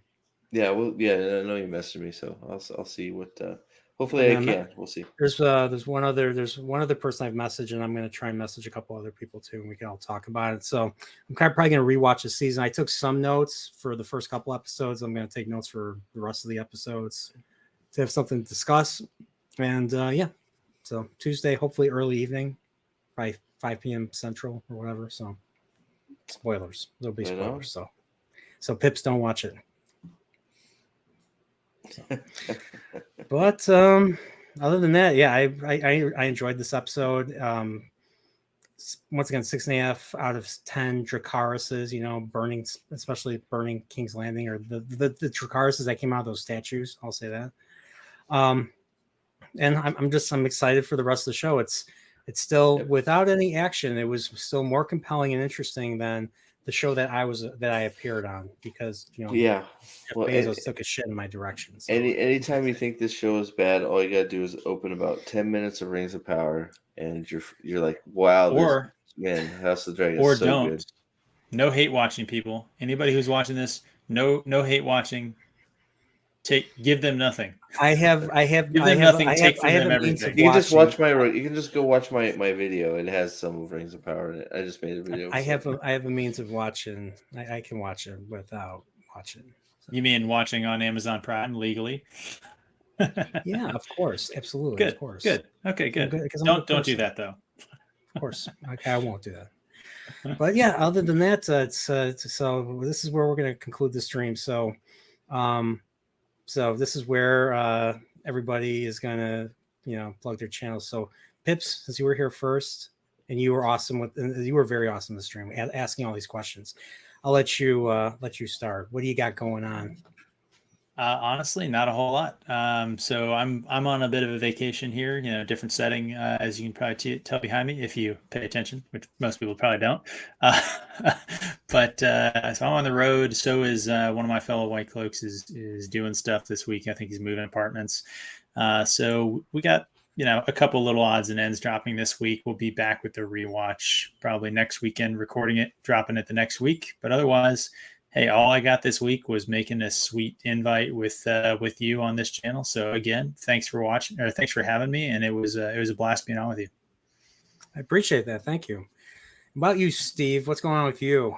Any more streams with your son? Any more funny video game streams? We got to figure out that at some point. At some point, I got to. Maybe this weekend. We'll see. It's been school being back on makes all that hard. So yeah, that's true. But I love doing that stuff. But so maybe we'll fit that in here somewhere. But I just made I dropped today a Rings of Power versus House of the Dragon, the end scenes comparison. So that's up there if you need a little bit of a view of Rings of Power, and try not to vomit. But other than that, I think we're still doing the live watch on Thursday. Was it Thursday for Rings of Power? Not 100% sure. I got to check with the host, of course. But I think we are. Yeah. Are we? I All applaud right. your guys' intestinal Hey fortitude. man, people are watching it, so I'll keep doing it. So it's one of those, No, we all need some catharsis, right? But it's just funny. Like I'm telling you, like I watching that scene with Galadriel and then having Norporiel make his face, I laughed so fucking hard it made the whole thing worth it. It was just like it was such a hilarious moment. It's almost getting to a point where like with Wheel of Time, where there was a point where I laughed. It was episode 6. I just laughed through the whole episode with Ryan because they just wouldn't stop crying. And I thought I was over it. I'm like, oh my God, I'm just laughing at it. That's how I feel with Rings of Power at this point. It's just a comedy of errors. And, we'll just probably just keep making fun of it because it's so bad. So I got that video. I'm trying to get a little bit more consistent. I see Mr. Zach's in the chat too. I need to do something with that, man. We always seem to not be able to hook up. We got to figure out a way to hook up because I want to work with Mr. Zach's over there. But 2 dragons passing in the middle of the night. Pretty much, yeah. Touching tips and then on our way. But yeah, so I'm gonna try and keep staying consistent with making videos. I've done a pretty good job here back in the groove making videos. So I'm not sure what's next in that case, and then hopefully Tuesday with you, Thursday with Rings of Power, and then who knows? We'll see from there. But come subscribe because I need subs. Please, I need subs. Yeah, there you go. I need them. I need them to. I need them to feel like a big man. I need to get some subs. I made both of you guys wrenches, right? Just the tip, Zach. That's right. All right. I think I'm a wrench. Yeah, put your. Are you taking it away? Because I'm a wrench. I'm good. Yeah, just the tip, man. Keep those. I do see a wrench. I've been called a tool before, never a wrench. So this is an upgrade, I think. Maybe, yeah, or is it just you're a moderator? You're a Norporiel moderator now. Oh, so it's not just like a flair that you gave me for being a big tool. It's like there's something good. Nice. Yeah.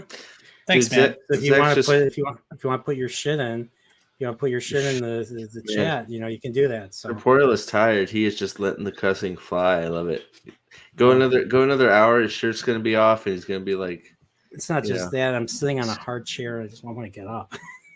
So, all right. Well, let's go for another 15 minutes. All right. No. But other than that, gentlemen, once again, thank you for joining me on the stream. This was another great stream. You guys are awesome. And same goes for you, Corey. Same goes for you. Fuck that dude. I stick to my guns. Fuck that dude. So, but other than that, remember, stay good to each other.